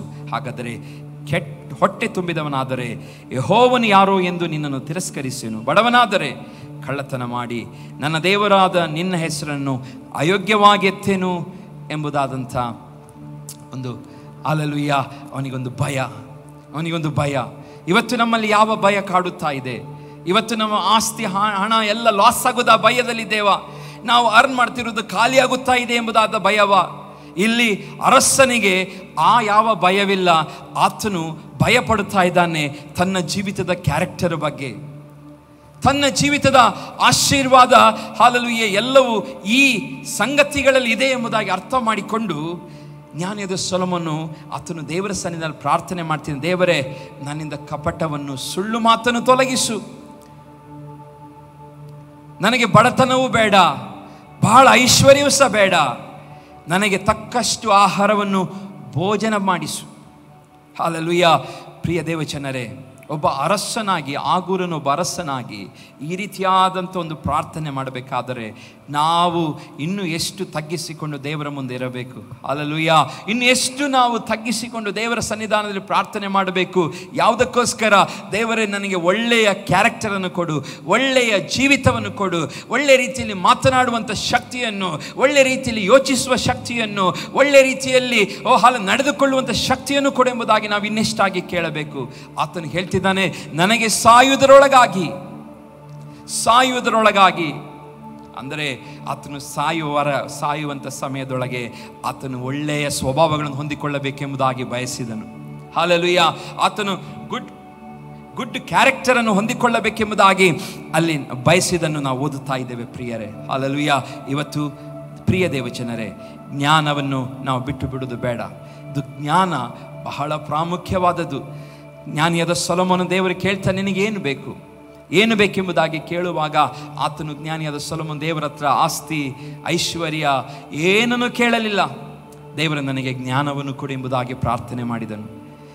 ಅವನ ಹಾಗೆ ಜ್ಞಾನವಂತನು ಭೂಮಿಯ ಮೇಲೆ ಎಲ್ಲೂ ಇಲ್ಲ ಎಂಬುದಾಗಿ ದೇವರ ವಾಕ್ಯದಲ್ಲಿ ಓದುತ್ತೇವೆ. ಆತನಷ್ಟು ಜ್ಞಾನವನ್ನು ಸಂಪಾದಿಸಿಕೊಂಡಂಥ, ದೇವರಿಂದ ಆಶೀರ್ವಾದವಾಗಿ ಜ್ಞಾನವನ್ನು ಪಡೆದಂಥ ವ್ಯಕ್ತಿ ಭೂಮಿಯ ಮೇಲೆ ಇತಿಹಾಸದಲ್ಲಿ ಯಾರೂ ಇಲ್ಲ. ಪ್ರಿಯ ದೇವಜನರೇ, ಇವತ್ತು ನಮ್ಮಲ್ಲಿ ಜ್ಞಾನವಿದ್ದರೆ, ಹಾಲೆಲೂಯಾ, ಇವತ್ತು ಹೊಸ ಒಡಂಬಡಿಕೆ ವಿಶ್ವಾಸಿಗಳಾದ ನಾವು ಈ ಜ್ಞಾನ ಏನಂತ ಹೇಳಿದರೆ ದೇವರ ವಾಕ್ಯವಾಗಿದೆ. ಹಾಲೆಲೂಯಾ. ಈ ವಾಕ್ಯದ ಜ್ಞಾನ ನಮ್ಮನ್ನು ಏನು ಮಾಡುತ್ತದೆ? ಸರಿಯಾದ ಮಾರ್ಗದಲ್ಲಿ ನಮ್ಮನ್ನು ನಡೆಸುವಂಥದ್ದಾಗಿದೆ, ನಮಗೆ ಸಂಪತ್ತನ್ನು ತರುವಂಥದ್ದಾಗಿದೆ, ನಮ್ಮನ್ನು ಉನ್ನತಿಗೆ ತರುವಂಥದ್ದಾಗಿದೆ, ನಮ್ಮನ್ನು ಘನಪಡಿಸುವಂಥದ್ದಾಗಿದೆ, ನಮಗೆ ಪುಷ್ಪ ಮಾಲೆಯೋಪಾದಿಯಲ್ಲಿ ಅದು ಇರುವಂಥದ್ದಾಗಿದೆ ಮತ್ತು ಸುಂದರ ಕಿರೀಟವಾಗಿ ದೇವರು ನಮ್ಮನ್ನು ಹಾಲೆಲೂಯಾ ನಡೆಸುವವನಾಗಿದ್ದಾನೆ. ಹಾಗಾಗಿ ದೇವರ ವಾಕ್ಯವನ್ನು ಕಾಪಾಡಿಕೊಳ್ಳುವಂಥದ್ದು ಬಹಳ ಪ್ರಾಮುಖ್ಯವಾಗಿದೆ. ಪ್ರಿಯ ದೇವಜನ, ಜ್ಞಾನಿಯಾದ ಸೊಲೊಮೋನನು ಆತನು 1ನೇ ಅಧ್ಯಾಯದಲ್ಲಿ ಪ್ರಾರಂಭ ಮಾಡುವಾಗ ಹೇಳ್ತಾನೆ, ದೇವರ ಭಯದ ಬಗ್ಗೆ ಮಾತನಾಡುತ್ತಾನೆ. ಜ್ಞಾನ ಹೊಂದಿದಂಥ ಸೊಲೊಮೋನನು ಅವನು ಮೊದಲನೇದಾಗಿ ಹೇಳುವಂಥದ್ದು ದೇವರ ಭಯ. ಯೆಹೋವನ ಭಯವೇ, 1ನೇ ಅಧ್ಯಾಯ 7ನೇ ವಚನ ಓದ್ತೇವೆ, ಯೆಹೋವನ ಭಯವೇ ತಿಳುವಳಿಕೆಗೆ ಮೂಲ, ಮೂರ್ಖರಾದರೂ ಜ್ಞಾನವನ್ನು ಶಿಕ್ಷೆಯನ್ನು ಅಸಡ್ಡೆ ಮಾಡುತ್ತಾರೆ ಎಂಬುದಾಗಿ. ಜ್ಞಾನವನ್ನು ನೀನೇನು ಮಾಡಬೇಡ, ತಿರಸ್ಕರಿಸಬೇಡ. ಯೆಹೋವನ ಭಯವೇ ತಿಳುವಳಿಕೆಗೆ ಮೂಲ, ಮೂರ್ಖರಾದರೂ ಜ್ಞಾನವನ್ನು ಶಿಕ್ಷೆಯನ್ನು ಅಸಡ್ಡೆ ಮಾಡುವರು. ಇವತ್ತು ನಾವೀಗ ಮಾತನಾಡುತ್ತಿರುವಾಗ ಪ್ರಿಯ ದೇವಚಂದ್ರ, ನಾವು ಪ್ರಾರ್ಥನೆ ಮಾಡಬೇಕು, ದೇವರೇ ನನಗೆ ನಿನ್ನ ಜ್ಞಾನವನ್ನು ಕೊಡು, ನಿನ್ನ ಜ್ಞಾನವನ್ನು. ಇವತ್ತು ಆ ಜ್ಞಾನವನ್ನು ಅಸಡ್ಡೆ ಮಾಡೋದಾದರೆ ಏನು ಹೇಳ್ತಾನೆ? ಆ ಜ್ಞಾನವನ್ನು ಅಸಡ್ಡೆ ಮಾಡೋರು ಯಾವುದಕ್ಕೆ ಹೋಲಿಸಿ ಹೇಳ್ತಿದ್ದಾನೆ? ಮೂರ್ಖರಿಗೆ ಹೋಲಿಸಿ ಹಾಲೆಲೂಯಾ ಸೊಲೊಮೋನ ಹೇಳ್ತಾ ಇದ್ದಾನೆ. ಯೆಹೋವನ ಭಯ ತಿಳುವಳಿಕೆಗೆ ಮೂಲ. ಇವತ್ತು ಪ್ರಿಯ ದೇವ ಮಕ್ಕಳೇ, ನಾವೆಲ್ಲರೂ ಸಹ ದೇವರ ಜ್ಞಾನವನ್ನು ನಾವು ಕೇಳಿಕೊಳ್ಳೋಣ. ದೇವರ ಜ್ಞಾನ ನಮಗೆ ಉನ್ನತಿಯನ್ನು ತರುವಂಥದ್ದಾಗಿದೆ. ದೇವರ ಜ್ಞಾನ ನಮಗೇನು ಕೊಡುತ್ತದೆ? ಹಾಲೆಲೂಯಾ, ಒಳ್ಳೆಯ ತಿಳುವಳಿಕೆಯನ್ನು ಕೊಡುತ್ತದೆ, ಒಳ್ಳೆಯ ಬುದ್ಧಿಯನ್ನು ಕೊಡುತ್ತದೆ. ಏನು ಸರಿ ಏನು ತಪ್ಪು ಎಂಬುದಾದಂಥ ಆ ಎರಡು ಸಂಗತಿಗಳ ನಡುವೆ ವ್ಯತ್ಯಾಸವನ್ನು ಅರಿತುಕೊಳ್ಳುವ ಹಾಗೆ ದೇವರ ಜ್ಞಾನ ನಮಗೆ ಮಾಡುವಂಥದ್ದಾಗಿದೆ. ಹಾಗಾಗಿ ಜ್ಞಾನವನ್ನು ನಾವು ದೇವರಲ್ಲಿ ಕೇಳಿಕೊಳ್ಳೋಣ. ಇವತ್ತು ಎಷ್ಟೋ ಸಾರಿ ಪ್ರಸಂಗಗಳನ್ನು ಮಾಡುವಾಗ ನಮ್ಮ ತಲೆಗೆ ವಾಕ್ಯಗಳೇ ಹೋಗುವುದಿಲ್ಲ, ಅರ್ಥವೇ ಆಗುವುದಿಲ್ಲ. ಯಾಕೆ? ಸೈತಾನನು ಏನು ಮಾಡಿದ್ದಾನೆ? ಈ ಜ್ಞಾನವನ್ನು ಮಂಕು ಮಾಡಿದ್ದಾನೆ. ಲೋಕದ ಜನರು ಲೋಕದ ವಿಷಯದಲ್ಲಿ ಜ್ಞಾನವಂತರಾಗಿದ್ದಾರೆ, ಕಂಪ್ಯೂಟರಲ್ಲಿ ಜ್ಞಾನವಂತರಾಗಿದ್ದಾರೆ, ಮೆಷಿನರಿಗಳಲ್ಲಿ ಜ್ಞಾನವಂತರಾಗಿದ್ದಾರೆ, ಪಾಲಿಟಿಕ್ಸ್ನಲ್ಲಿ ಜ್ಞಾನವಂತರಾಗಿದ್ದಾರೆ. ಹಾಲೆಲೂಯಾ, ಅವರ ವಿದ್ಯಾಭ್ಯಾಸದಲ್ಲಿ ಜ್ಞಾನವಂತರಾಗಿದ್ದಾರೆ. ಆದರೆ ದೇವರ ವಿಷಯಕ್ಕೆ ಬಂದಾಗ ಅವರಿಗೇನಿಲ್ಲ, ಜ್ಞಾನವಿಲ್ಲ. ಆ ಜ್ಞಾನವನ್ನು ಏನು ಮಾಡಿದ್ದಾನೆ? ಸೈತಾನನು ಮಂಕು ಮಾಡಿದ್ದಾನೆ. ಇವತ್ತು ದೇವರು ಸಭೆಗೆ ಬರುವಂಥ ಎಷ್ಟೋ ಜನರ ಹೃದಯಗಳನ್ನು ಮನಸ್ಸನ್ನು ಜ್ಞಾನವನ್ನು ಸೈತಾನನು ಮಂಕು ಮಾಡಿಟ್ಟಿದ್ದಾನೆ. ಯಾಕೆ? ಈ ವಾಕ್ಯವು ಅವರ ಹೃದಯಗಳಲ್ಲಿ ಹೋಗಿ ಕಾರ್ಯ ಮಾಡದ ಹಾಗೆ ಆತನು ಹಲ್ಲೆಲೂಯಾ ಬಂಧಿಸಿಟ್ಟಿದ್ದಾನೆ. ಇವತ್ತು ನಾವು ದೇವರ ಸನ್ನಿಧಾನದಲ್ಲಿ ಪ್ರಾರ್ಥನೆ ಮಾಡಬೇಕು. ಪ್ರತಿಯೊಂದು ಸಣ್ಣ ಸಣ್ಣ ವಿಷಯಗಳಾಗಿ ದಾವೀದನು ತನ್ನ ನಾಲಿಗೆ ಬಗ್ಗೆ ಪ್ರಾರ್ಥನೆ ಮಾಡ್ತಾನೆ, ಬಾಯಿಯ ಬಗ್ಗೆ ಪ್ರಾರ್ಥನೆ ಮಾಡ್ತಾನೆ, ಕಣ್ಣುಗಳ ಬಗ್ಗೆ ಪ್ರಾರ್ಥನೆ ಮಾಡ್ತಾನೆ. ಪ್ರಿಯ ದೇವಜನರೇ, ಇವತ್ತು ನಾವು ಸಭೆಯಾಗಿ ಜ್ಞಾನಕ್ಕೋಸ್ಕರ ಪ್ರಾರ್ಥನೆ ಮಾಡಬೇಕು. ಹಲ್ಲೆಲೂಯಾ, ಜ್ಞಾನಕ್ಕೋಸ್ಕರ ಪ್ರಾರ್ಥನೆ ಮಾಡಬೇಕು. ದೇವರೇ, ನಿನ್ನ ಜ್ಞಾನ ನನಗೆ ಕೊಡು. I want your wisdom. ನಿನ್ನ ಜ್ಞಾನ. ಆ ಜ್ಞಾನ ಯಾವುದು? ವಾಕ್ಯದ ಜ್ಞಾನ. ವಾಕ್ಯವು ನಮ್ಮ ಕಣ್ಣುಗಳನ್ನು, ಮನೋನೇತ್ರಗಳನ್ನು, ಹಲ್ಲೆಲೂಯಾ, ಈ ಲೋಕಕ್ಕೆ ಸಂಬಂಧಪಟ್ಟದ್ದ ಸಂಗತಿಗಳನ್ನು ಸ್ಪಷ್ಟವಾಗಿ ನೋಡೋದಕ್ಕೋಸ್ಕರ, ಈವಿಲ್ ವರ್ಕ್ಸ್ಗಳನ್ನು, ಕೆಟ್ಟ ಕಾರ್ಯಗಳನ್ನು ನಾವು ಸರಿಯಾಗಿ ಗಮನಿಸೋದಕ್ಕೋಸ್ಕರ ನಮಗೇನು ಬೇಕು? ಜ್ಞಾನ ಬೇಕು. ಪ್ರಿಯ ದೇವಜನರೇ, ಹಲ್ಲೆಲೂಯಾ, ದೇವರ ಭಯ ನಮಗೆ ತಿಳುವಳಿಕೆಗೆ ಮೂಲ ಎಂಬುದಾಗಿ ದೇವರ ವಾಕ್ಯದಲ್ಲಿ ನಾವು ಓದುತ್ತೇವೆ. ಹಾಗೆ ದೊಡ್ಡವರ ಮಾತನ್ನು ಜ್ಞಾನಿಯಾದ ಸೊಲೊಮೋನ ಹೇಳ್ತಾನೆ 8ನೇ ವಚನದಲ್ಲಿ, 1ನೇ ಅಧ್ಯಾಯ 8ನೇ ವಚನದಲ್ಲಿ, ಹಿರಿಯರ ಮಾತುಗಳನ್ನು ಕೇಳುವಂಥದ ಬಗ್ಗೆ. ಜ್ಞಾನೋಕ್ತಿಗಳಲ್ಲಿ 1:8, ಮಗನೇ, ನಿನ್ನ ತಂದೆ ತಾಯಿಗಳ ಉಪದೇಶವನ್ನು ಕೇಳು, ನಿನ್ನ ತಾಯಿಯ ಬೋಧನೆಯನ್ನು ತೊರೆಯಬೇಡ ಎಂಬುದಾಗಿ. ಮಗನೇ, ನಿನ್ನ ತಂದೆಯ ಉಪದೇಶವನ್ನು ಕೇಳು. ಅಂದರೆ ಹಿರಿಯರು, ಇಲ್ಲಿ ನಾವು ಮಕ್ಕಳಾಗಿರ್ಬೋದು, ಯೌವನಸ್ಥರಾಗಿರ್ಬೋದು, ದೊಡ್ಡವರಾಗಿರ್ಬೋದು, ನಮಗಿಂತ ಹಿರಿಯರ ಮಾತನ್ನು ಕೇಳಬೇಕೆಂಬುದಾಗಿ ಜ್ಞಾನದ ಸೊಲೊಮೋನ ಹೇಳ್ತಾನೆ. ಇವತ್ತು ನಾವು ಹಿರಿಯರ ಮಾತನ್ನು ಕೇಳುವುದರಲ್ಲಿ ನಾವು ಆಲಸ್ಯ ಮಾಡೋದಾದರೆ, ಇಲ್ಲಿ ಜ್ಞಾನದ ಸೊಲೊಮೋನ ನಮ್ಮ ಹತ್ರ ಮಾತನಾಡುತ್ತಾ ಇದ್ದಾನೆ. ಹಿರಿಯರ ಮಾತನ್ನು ಏನು ಮಾಡಬೇಕು? ಕೇಳಬೇಕು. ಹಲ್ಲೆಲೂಯಾ, ಹಿರಿಯರ ಮಾತಿನಲ್ಲಿ ಅದು ಬೆಲೆ ಇದೆ. ಆ ಮಾತುಗಳು ಬಹಳ ವೇಟನ್ನು ತೆಗೆದುಕೊಳ್ಳುತ್ತದೆ. ಹಾಗಾಗಿ ಹಿರಿಯರ ಮಾತನ್ನು ಕೇಳಬೇಕು, ಅವರ ಬೋಧನೆಯನ್ನು ತೊರೆಯಬೇಡ ಎಂಬುದಾಗಿ ಜ್ಞಾನದ ಸೊಲೊಮೋನ ಹೇಳ್ತಿದ್ದಾನೆ. ಪ್ರಿಯರೇ, ಇವತ್ತು ನಾವು ನೋಡ್ತೇವೆ, ಆದಿಕಾಂಡದಲ್ಲಿ ನಾವು ನೋಡುವಾಗ 3ನೇ ಅಧ್ಯಾಯ 6ನೇ ವಚನದಲ್ಲಿ, ಸೈತಾನನ ಮಾತುಗಳಿಂದ ಯಾರು ಮೋಸ ಆಗ್ತಾರೆ? ಆದಾಮ ಮತ್ತು ಹವ್ವಳರು ಮೋಸವಾಗುತ್ತಾರೆ. ಹಲ್ಲೆಲೂಯಾ, ಆ ಸೈತಾನನ ಮಾತುಗಳು, ಹಲ್ಲೆಲೂಯಾ, ಸೈತಾನನ ಯಾವ ರೀತಿಯಾಗಿ ಮಾತನಾಡಿದರೆ ಅಂದರೆ, ಅವರು ನೆನೆಸಿಕೊಂಡರು ನಮ್ಮ ಜ್ಞಾನವು ಜ್ಞಾನೋದಯವಾಯಿತು ಎಂಬುದಾಗಿ ನೆನೆಸಿಕೊಂಡರು. ಸೈತಾನನು ಬಂದು ಅವರ ಸಂಗಡ ಮಾತನಾಡುವಾಗ ನನಗೇನೋ ಜ್ಞಾನೋದಯವಾಯಿತು ಎಂಬ ಅಂತ ಒಂದು ರೀತಿಯಲ್ಲಿ ಅನುಭವ ಅವರಿಗೆ ಉಂಟಾಯಿತು. ಇವತ್ತು ಎಷ್ಟೋ ಸಾರಿ ಸೈತಾನನು ಸಹ, ಸೈತಾನ್ ನಮ್ಮ ಸಂಗಡ ವಿವಿಧ ರೀತಿಯಲ್ಲಿ ಮಾತನಾಡಿ ನಮ್ಮ ಜ್ಞಾನೋದಯವಾದಂಥ ರೀತಿಯಲ್ಲಿ ನಮಗೆ ಅನಿಸುವ ಹಾಗೆ ದೇವರು ಸೈತಾನನ ಏನು ಮಾಡುತ್ತಾನೆ. ಎಷ್ಟೋ ಸಂಗತಿಗಳು ಇವತ್ತು ನಮಗೆ ಅದು ಒಳ್ಳೆಯದಲ್ಲ, ಅದು ಕೆಟ್ಟದ್ದು, ಸಮಾಜದ ಮುಂದೆ ಕೆಟ್ಟದ್ದು, ಸಭೆಯ ಮುಂದೆ ಕೆಟ್ಟದ್ದು, ನಾವು ದೇವರ ವಾಕ್ಯದ ಪ್ರಕಾರ ಕೆಟ್ಟದಾಗಿರ್ತದೆ. ಆದರೆ ಸೈತಾನ ಏನು ಮಾಡ್ತಾನೆ? ನಮ್ಮ ಮನಸ್ಸನ್ನು ಆ ರೀತಿಯಾಗಿ ಡೈವರ್ಟ್ ಮಾಡ್ತಾನೆ. ಒಳ್ಳೆಯ ಸಂಗತಿಯನ್ನು ಬಿಟ್ಟು ಕೆಟ್ಟ ಸಂಗತಿಯಲ್ಲಿಯೇ ನಮಗೇನೋ ಜ್ಞಾನೋದಯವಾದಂಥ ಅನುಭವದ ಭ್ರಮೆಯಲ್ಲಿ ನಾವಿರುವ ಹಾಗೆ ಸೈತಾನನ ಮಾಡುತ್ತಾನೆ. ಆ ವಾಕ್ಯವನ್ನು ಓದಿಕೊಳ್ಳೋಣ. ಜ್ಞಾನೋಕ್ತಿ ಆದಿಕಾಂಡ ಪುಸ್ತಕ ಅದರ 3ನೇ ಅಧ್ಯಾಯ 6ನೇ ವಚನ. ಆಗ ಸ್ತ್ರೀಯು ಆ ಮರದ ಹಣ್ಣು ತಿನ್ನುವುದಕ್ಕೆ ಉತ್ತಮವಾಗಿಯೂ ನೋಡುವುದಕ್ಕೆ ರಮ್ಯವಾಗಿಯೂ ಜ್ಞಾನೋದಯಕ್ಕೆ ಅಪೇಕ್ಷಿಸತಕ್ಕದ್ದಾಗಿಯೂ ಇದೆ ಎಂದು ತಿಳಿದು ಅದನ್ನು ತೆಗೆದುಕೊಂಡು ತಿಂದಳು. ಸಂಗಡ ಇದ್ದ ಗಂಡನಿಗೂ ಕೊಡಲು ಅವನು ತಿಂದನು. ಕೂಡಲೇ ಅವರಿಬ್ಬರ ಕಣ್ಣುಗಳು ತೆರೆದವು. ತಾವು ಬೆತ್ತಲೆಯಾಗಿದ್ದೇವೆಂದು ತಿಳಿದು ಅಂಜೂರದ ಎಲೆಗಳನ್ನು ಹೊಲಿದು ಉಟ್ಟುಕೊಂಡರು. ಹಲ್ಲೆಲೂಯಾ. ಇಲ್ಲಿ ವಾಕ್ಯದಲ್ಲಿ ಓದುವಂಥದ್ದು, ಆಗ ಸ್ತ್ರೀಯು ಆ ಮರದ ಹಣ್ಣನ್ನು ತಿನ್ನುವುದಕ್ಕೆ ಉತ್ತಮವಾಗಿಯೂ ನೋಡುವುದಕ್ಕೆ ರಮ್ಯವಾಗಿಯೂ ಜ್ಞಾನೋದಯಕ್ಕೆ ಅಪೇಕ್ಷಿಸತಕ್ಕದಾಗಿಯೂ ಇದೆ ಎಂದು ತಿಳಿದು ಅದನ್ನು ತೆಗೆದುಕೊಂಡು ತಿಂತಾಳೆ. ಯಾಕೆ ತಿನ್ನಲಿಕ್ಕೆ ಪ್ರಾರಂಭ ಮಾಡ್ತಾಳೆ? ಅದ್ರ ಹಿಂದೆ ನಮಗೆ ಗೊತ್ತಿದೆ, ಸೈತಾನನು ಬಂದು ಏನು ಮಾಡ್ತಾನೆ? ಆ ಹಣ್ಣನ್ನು ತಿನ್ನುವ ಹಾಗೆ ಪ್ರೇರೇಪಣೆ ಕೊಡುತ್ತಾನೆ. ಆ ಹಣ್ಣು ಏನು ಹೇಳ್ತಾನೆ? ಈ ಹಣ್ಣನ್ನು ತಿಂದರೆ ನೀವು ಏನಾಗ್ತೀರಿ? ದೇವರಂತೆ ಆಗುತ್ತೀರಿ, ದೇವರಂತೆ ಆಗುತ್ತೀರಿ ಎಂಬುದಾದಂಥ ರಾಂಗ್ ಆದಂಥ ಒಂದು ಸಬ್ಜೆಕ್ಟ್ ಒಂದಿಗೆ, ಅಥವಾ ಅವರನ್ನು ಎಕ್ಸೈಟೆಡ್ ಆಗಿ ಮಾಡುವ ಹಾಗೆ ದೇವರಂತೆ. ಈಗ ದೇವರು ಬಂದು ಮಾತನಾಡಿ ಹೋಗುವುದನ್ನು ನಾವು ನೋಡುತ್ತೇವೆ ವಾಕ್ಯದಲ್ಲಿ. ಏದೇನು ತೋಟಕ್ಕೆ ಆದಾಮ ಹವ್ವಳು ಇರುವಾಗ ದೇವರು ಬಂದು ಅವ್ರೇನು ಮಾಡ್ತಾ ಇದ್ರು? ಬಂದು ಬೆಳಿಗ್ಗೆ ಸಾಯಂಕಾಲ ಬಂದು ದೇವರು ಮಾತನಾಡುತ್ತಿದ್ದೆ ಎಂಬುದಾಗಿ ದೇವರು ವಾಕ್ಯ ಓದ್ತೇವೆ. ಹೀಗೆ ಮಾತನಾಡುತ್ತಿರುವಂಥ ಸಮಯ ಅವ್ರಿಗೆ ಗೊತ್ತಿದೆ ದೇವರು ಯಾವ ರೀತಿ ಇದ್ದಾನೆ ಎಂಬುದಾಗಿ. ಸೈತಾನ ಏನು ಮಾಡ್ತಾನೆ? ಅದೇ ವಿಷಯವನ್ನು ತೆಗೆದುಕೊಂಡು, ನೀವು ಈ ಹಣ್ಣನ್ನು, ದೇವರು ಹೇಳಿದ್ದಾನಲ್ಲ ಆ ಹಣ್ಣನ್ನು ತಿನ್ನಬಾರ್ದು ಎಂಬುದಾಗಿ. ಯಾಕೆ ಹೇಳಿದ್ದಾನೆ? ನೀವು ಒಂದು ವೇಳೆ ತಿಂದರೆ, ಹಲ್ಲೆಲೂಯಾ, ನೀವೇನಾಗ್ತೀರಿ? ದೇವರು ಹೇಳ್ತಾನೆ ಸತ್ತು ಹೋಗುತ್ತೀ. ಆದರೆ ಸೈತಾನ ಬಂದು ಏನಂತ ಹೇಳ್ತಾನೆ? ನೀವು ಎಂದಿಗೂ ಸಾಯುವುದಿಲ್ಲ, ನೀವೆಂದಿಗೂ ಸಾಯುವುದಿಲ್ಲ, ನೀವು ದೇವರಂತೆ ಆಗುತ್ತೀರಿ ಎಂಬುದಾಗಿ ಹೇಳುವಂಥ ಸಮಯದಲ್ಲಿ ಹಲ್ಲೆಲೂಯಾ ಅವನ ಈ ಏನು ಹೇಳ್ತಾರೆ ಕ್ರೂಕೆಡ್ ಮಾತುಗಳು, ಅವನ ವಂಚಿಸುವಂಥ ಈ ಮಾತುಗಳು ಅವಳಿಗೆ ಏನು ಮಾಡಿತದು? ಜ್ಞಾನೋದಯವಾಗ್ತದೆ. ಅವಳಿಗೆ ಅದು ಕೇಳಿದ ತಕ್ಷಣ ನಾವು ಈ ತಿಂದರೆ ನಮಗೇನಾಗ್ತದೆ? ನಾವು ವಿಶೇಷವಾಗ್ತೇವೆ, ದೇವರಂತೆ ಆಗುತ್ತೇವೆ ಎಂಬುದಾದಂಥ ಯೋಚನೆ ಅವರಿಗೆ ಬಂದು ಸೈತಾನನ ಆ ತಂದು ಹಾಕಿದಂಥ ಕೆಟ್ಟ ಪ್ಲ್ಯಾನ್, ತಂದು ಹಾಕಿದಂಥ ಕೆಟ್ಟ ಆ ವಿಷಯ ಅವಳಲ್ಲಿ ಏನು ಮಾಡಿತು? ಅವಳು ತಿನ್ನುವ ಹಾಗೆ ಮಾಡಿತು. ಅವಳ ಗಂಡನು ಆ ಹಣ್ಣನ್ನು ತಿನ್ನುವ ಹಾಗೆ ಪ್ರೇರೇಪಿಸಿತು. ಪ್ರಿಯರು, ಇವತ್ತು ಸಹ ಸೈತಾನನು ನಮ್ಮ ಜೀವಿತಗಳಲ್ಲಿ ಎಷ್ಟೋ ಸಾರಿ ಏನೆಲ್ಲ ಸಂಗತಿಗಳನ್ನು, ದೇವರಿಗೆ ವಿರೋಧವಾದ ಸಂಗತಿಗಳನ್ನು ತಂದು ನಮ್ಮ ಮನಸ್ಸಿನಲ್ಲಿ ಹಾಕಿ ಏನು ನಾವು ಅನಿಸ್ತೇವೆ, ಇದರಿಂದ ನನಗೆ ಜ್ಞಾನೋದಯವಾಯಿತು, ಏನೋ ಸಮಥಿಂಗ್ ವಿಶೇಷವಾದ ರೆವಲ್ಯೂಷನ್ ನಾವು ಹೊಂದಿಕೊಂಡಿದ್ದೇವೆ ಎಂಬುದಾಗಿ ನಾವು ಯೋಚಿಸುವ ಹಾಗೆ ಸೈತಾನನ ಏನು ಮಾಡುತ್ತಾನೆ. ನಾವು ಏನನ್ನು ನಾವು ಸ್ವೀಕಾರ ಮಾಡುತ್ತೇವೆ, ಯಾವುದು ನಮ್ಮನ್ನು, ಯಾರ ಮಾತು ಇದು? ಸೈತಾನನ ಮಾತ, ದೇವರ ಮಾತ ಎಂಬುದಾಗಿ ಅರ್ಥ ಮಾಡಿಕೊಳ್ಳಲಿಕ್ಕೆ ನಮಗೇನು ಬೇಕು? ದೇವರ ಜ್ಞಾನ. ಹಲ್ಲೆಲೂಯಾ. ಅರ್ಥ ಮಾಡಿಕೊಳ್ಳಲಿಕ್ಕೆ ದೇವರ ಜ್ಞಾನ. ಇವರಿಗೇನಾಯಿತು? ಸೈತಾನನ ಬಂದು ಹವ್ವಳಿಗೆ ವಂಚಿಸುವಾಗ ಅವಳು ನೆನೆಸ್ಕೊಂಡು ಸೈತಾನನ ಹೇಳುವಂಥ ಮಾತು ನನಗೆ ಹಲ್ಲೆಲೂಯಾ ಒಂದು ಸರಿಯಾದ ಮಾತು ಎಂಬುದಾಗಿ ಯೋಚನೆ ಮಾಡಿ ಅವಳೇನು ಮಾಡ್ತಾಳೆ? ಅವಳು ತಿಂತಾಳೆ, ತನ್ನ ಗಂಡನಿಗೂ ಕೊಡ್ತಾಳೆ. ಕೂಡಲೇ ಅವರಿಬ್ಬರ ಕಣ್ಣುಗಳು ತೆರೆದವು.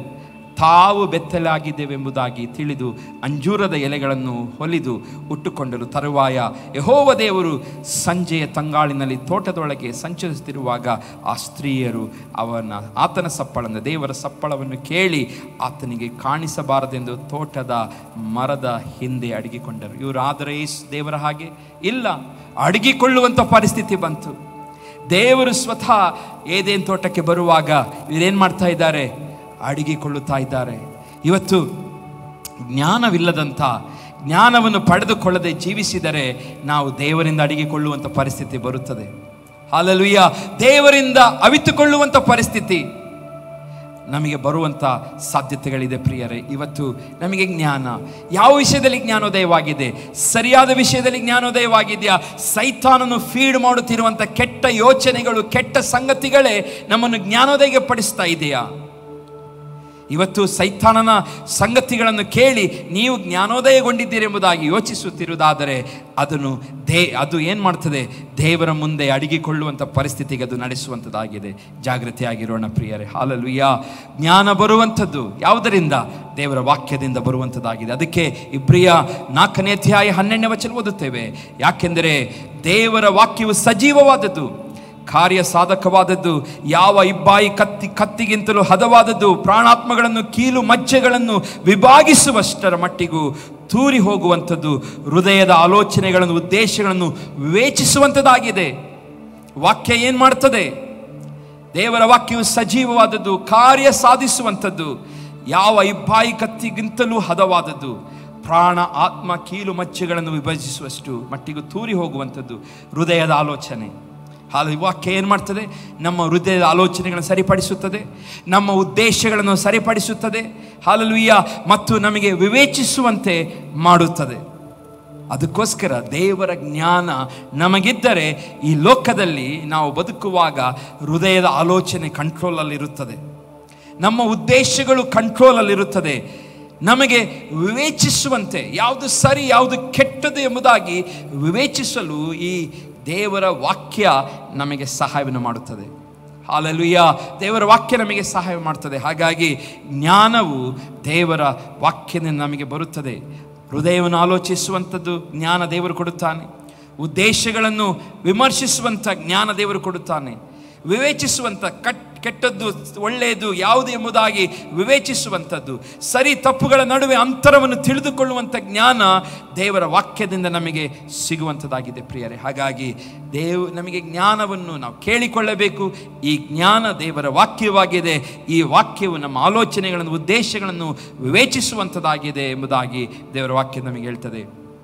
ಅದಕ್ಕೆ ಯೇಸು ಸ್ವಾಮಿ ಹೇಳ್ತಾನೆ ಯೋಹಾನ 15:7 ನೀವು ನನ್ನಲ್ಲಿಯೂ ನನ್ನ ವಾಕ್ಯಗಳು ನಿಮ್ಮಲ್ಲಿಯೂ ನೆಲೆಗೊಂಡಿದ್ದರೆ ಏನು ಬೇಕಾದರೂ ಬೇಡಿಕೊಳ್ಳಿರಿ, ಅದು ನಿಮಗೆ ದೊರೆಯುತ್ತದೆ. ವಾಕ್ಯವು ನೆಲೆಗೊಂಡಿದ್ದರೆ, ಆ ಜ್ಞಾನವು ನಿಮ್ಮಲ್ಲಿ ನೆಲೆಗೊಂಡಿದ್ದರೆ ನೀವು ಏನು ಬೇಕಾದರೂ ಬೇಡಿಕೊಂಡರೂ ದೇವರು ನಮಗೆ ಕೊಡುವ ಆತನಾಗಿದ್ದಾನೆ. ಹಲ್ಲೆಲೂಯಾ.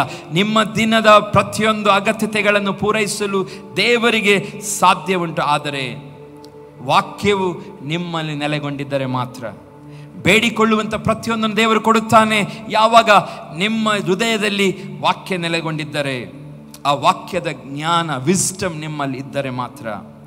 ಅದಕ್ಕೆ ಕೀರ್ತನೆಗಾರನು ಬಹಳ ಉತ್ತಮವಾದ ಪ್ರಾರ್ಥನೆಗಳನ್ನು ಮಾಡುತ್ತಾನೆ. 119ನೇ ಕೀರ್ತನೆ 101ರಲ್ಲಿ ಓದ್ತೇವೆ, ನಿನ್ನ ವಾಕ್ಯವನ್ನು ಅನುಸರಿಸಬೇಕೆಂದು ನನ್ನ ಕಾಲುಗಳನ್ನು ಯಾವ ಕೆಟ್ಟ ದಾರಿಗೂ ಹೋಗದಂತೆ ಕಾದಿದ್ದೇನೆ. ನಿನ್ನ ವಾಕ್ಯವನ್ನು ಅನುಸರಿಸಬೇಕೆಂದು ನನ್ನ ಕಾಲುಗಳನ್ನು ಯಾವ ಕೆಟ್ಟ ದಾರಿಗೂ ಹೋಗದಂತೆ ಕಾದಿದ್ದೇನೆ ಎಂಬುದಾಗಿ. ಇವತ್ತು ಯಾರಿಗೆಷ್ಟು ಜನಕ್ಕೆ ನಮ್ಮೆಲ್ಲರಿಗೂ ಇಷ್ಟವಿದೆ ದೇವರ ವಾಕ್ಯವನ್ನು ಅನುಸರಿಸುವುದಕ್ಕೋಸ್ಕರ ನಾನು ಯಾವ ಕೆಟ್ಟ ದಾರಿಗೆ ಹೋಗುವುದಿಲ್ಲ ಎಂಬುದಾಗಿ ಎಷ್ಟು ಜನ ತೀರ್ಮಾನ ಮಾಡ್ತೇವೆ ಪ್ರಿಯರೇ. ಹಲ್ಲೆಲೂಯಾ. ಪ್ರಿಯ ದೇವಜನರೇ, ಇಲ್ಲಿ ಕೀರ್ತನೆಗಾರನು ಹೇಳ್ತಿದ್ದಾನೆ, ಆತನ ವಾಕ್ಯವನ್ನು ಅನುಸರಿಸಬೇಕೆಂದು ನನ್ನ ಕಾಲುಗಳನ್ನು ಯಾವ ಕೆಟ್ಟ ದಾರಿಗೆ ಹೋಗದಂತೆ ಕಾದಿದ್ದೇನೆ. 161ನೇ ವಚನದಲ್ಲಿ ಅದೇ ಅಧ್ಯಾಯ, ಪ್ರಭುಗಳು ನಿಷ್ಕಾರಣವಾಗಿ ನನ್ನ ಹಿಂಸಿಸುತ್ತಾರೆ, ನನ್ನ ಹೃದಯವು ನಿನ್ನ ವಾಕ್ಯಕ್ಕೆ ಮಾತ್ರ ಭಯಪಡುತ್ತದೆ. ಹಲ್ಲೆಲೂಯಾ. ಅವನಿಗೊಂದು ಭಯವಿದೆ. ವೈರಿಗಳು ನಿಷ್ಕಾರಣವಾಗಿ ಹಿಂಸಿಸುತ್ತಿದ್ದಾರೆ, ಆದರೆ ಆ ವೈರಿಗಳನ್ನು ನೋಡಿ ಭಯ ಇಲ್ಲ ಎಂಬುದಾಗಿ ಹೇಳ್ತಾ ಇದ್ದಾನೆ, ನನ್ನ ಹೃದಯವು ನಿನ್ನ ವಾಕ್ಯಕ್ಕೆ ಮಾತ್ರ ಭಯಪಡುತ್ತದೆ ಎಂಬುದಾಗಿ. ಹಲ್ಲೆಲೂಯಾ. ಇವತ್ತು ಯಾವುದೇ ವಿಷಯದಲ್ಲಿ ನಮಗೆ ಭಯ, ವೈರಿಗಳ ವಿಷಯದಲ್ಲಿ ಭಯವಿದೆಯಾ? ಭಯ ಪಡೋದು ಬೇಡ. ಇಲ್ಲಿ ಭಕ್ತನಿಗೆ ಯಾವುದರ ವಿಷಯ ಭಯ? ಆತನಿಗೆ ಭಯ ದೇವರ ವಾಕ್ಯವನ್ನು, ಹೃದಯವು ನಿನ್ನ ವಾಕ್ಯಕ್ಕೆ ಮಾತ್ರ ಭಯಪಡುತ್ತದೆ. ಆತನ ಹೃದಯವು ದೇವರ ವಾಕ್ಯಕ್ಕೋಸ್ಕರ ಭಯಪಡುತ್ತಾ ಇದೆ ಎಂಬುದಾಗಿ ಹೇಳ್ತಾ ಇದ್ದಾನೆ. ಇವತ್ತು ನಮ್ಮ ಭಯವು ಸಹ ಹಾಗೆ ಇರಲಿ, ದೇವರ ವಾಕ್ಯಕ್ಕೋಸ್ಕರ ಭಯಪಡಲಿ. ದೇವರ ವಾಕ್ಯವನ್ನು ಕೈಕೊಳ್ಳದಿರುವಾಗ ಭಯ ಉಂಟಾಗಲಿ, ದೇವರ ವಾಕ್ಯವನ್ನು ಮೀರಿ ನಡೆಯುವಾಗ ಭಯ ಉಂಟಾಗಲಿ. ಇವತ್ತು ನಮಗೆ ಭಯವಿಲ್ಲದಂತೆ ಜೀವಿಸುವಂತೆ ಸೈತಾನನು ನಮ್ಮನ್ನು ಬ್ಯುಸಿಯಲ್ಲಿಟ್ಟಿದ್ದಾನೆ. ಯಾಕೆಂದರೆ ದೇವರು ಕೃಪಾ ಸ್ವರೂಪಿ. ನಾವು ಬೆಳಗ್ಗೆ ಎದ್ದು ನಾವು ಹೊಸ ದಿನವನ್ನು ಕೊಡುತ್ತಾನೆ, ಹೊಸ ಕೃಪೆಯಿಂದ ನಮ್ಮನ್ನು ಆತನು ಪ್ರತಿ ದಿನವೂ ನಮಗೆ ಕೊಡುತ್ತಾನೆ ಎಂಬುದಾಗಿ ಹೇಳ್ತಾ ಇದ್ದಾನೆ. ಗಿಫ್ಟ್ ಆಗಿ ಒಂದು ಹೊಸ ದಿನವನ್ನು ಕೊಡುತ್ತಾ ಇದ್ದಾನೆ. ಆದರೆ ನಮಗೆ ಪ್ರತಿದಿನ ಹೊಸದಾಗಿ ಕೊಡ್ತಿರುವಾಗ ನಮಗೆ ದೇವರ ಮೇಲೆ ಏನಾಗಿದೆ? ನಮಗೆ ಸಲಿಗೆ ಜಾಸ್ತಿ ಆಗಿದೆ. ಆದರೆ ಆಗಿನ ಭಕ್ತರಗಳ ಜೀವಿತದ ಜೀವನ ಶೈಲಿ, ಅವರ ದೇವರ ಮೇಲಿರುವಂಥ ಡೆಡಿಕೇಶನ್ ಏನಿತ್ತು, ಅವರ ಹೃದಯವು ಹಲ್ಲೆಲೂಯಾ ಯಾವುದಕ್ಕೋಸ್ಕರ ಭಯಪಡ್ತಿತ್ತು? ದೇವರಿಗೋಸ್ಕರ ಭಯಪಡ್ತಾ ಇತ್ತು. ಅವರ ಡೆಡಿಕೇಶನ್ ಆಗಿತ್ತು. ಇವತ್ತು ದೇವರು ನಮ್ಮಿಂದ ಸಹ ಅದೇ ಡೆಡಿಕೇಶನ್, ಅದೇ ರೀತಿಯಾದಂಥ ಜೀವಿತವನ್ನು ದೇವರು ಬಯಸ್ತಾನೆ, ವಾಕ್ಯಕ್ಕೋಸ್ಕರ ಭಯಪಡುವಂಥದ್ದು.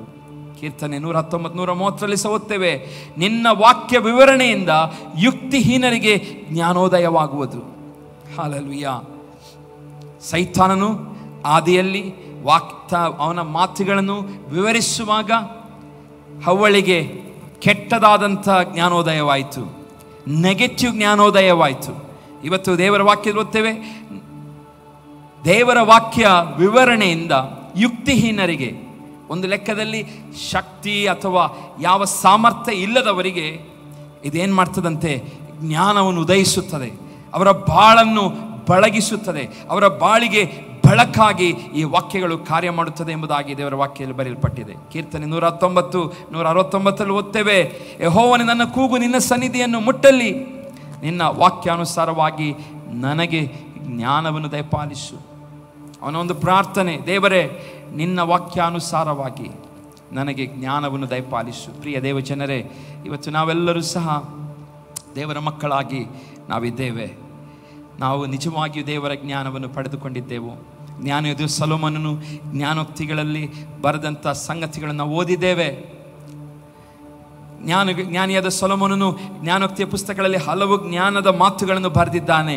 ನಾನು ಹೇಳಿದೆ, ಆ ಜ್ಞಾನೋಕ್ತಿಯಲ್ಲಿ ಜ್ಞಾನದ ಮಾತುಗಳನ್ನು ಬರೆದಂಥ ಉದ್ದೇಶ ನಾವು ದೇವರಿಗೆ ಸರಿಯಾಗಿ ನಡೆದುಕೊಳ್ಳೋದಕ್ಕೋಸ್ಕರ, ನಾವು ಸರಿಯಾಗಿ ನಡೆದುಕೊಳ್ಳಬೇಕೆಂಬ ಉದ್ದೇಶದೊಂದಿಗೆ ದೇವರು ಜ್ಞಾನದ ಮಾತುಗಳನ್ನು ಜ್ಞಾನಿಯಾದ ಸೊಲೊಮೋನನ ಮುಖಾಂತರ ನಮಗೆ ತಿಳಿಯಪಡಿಸಿದ್ದಾನೆ.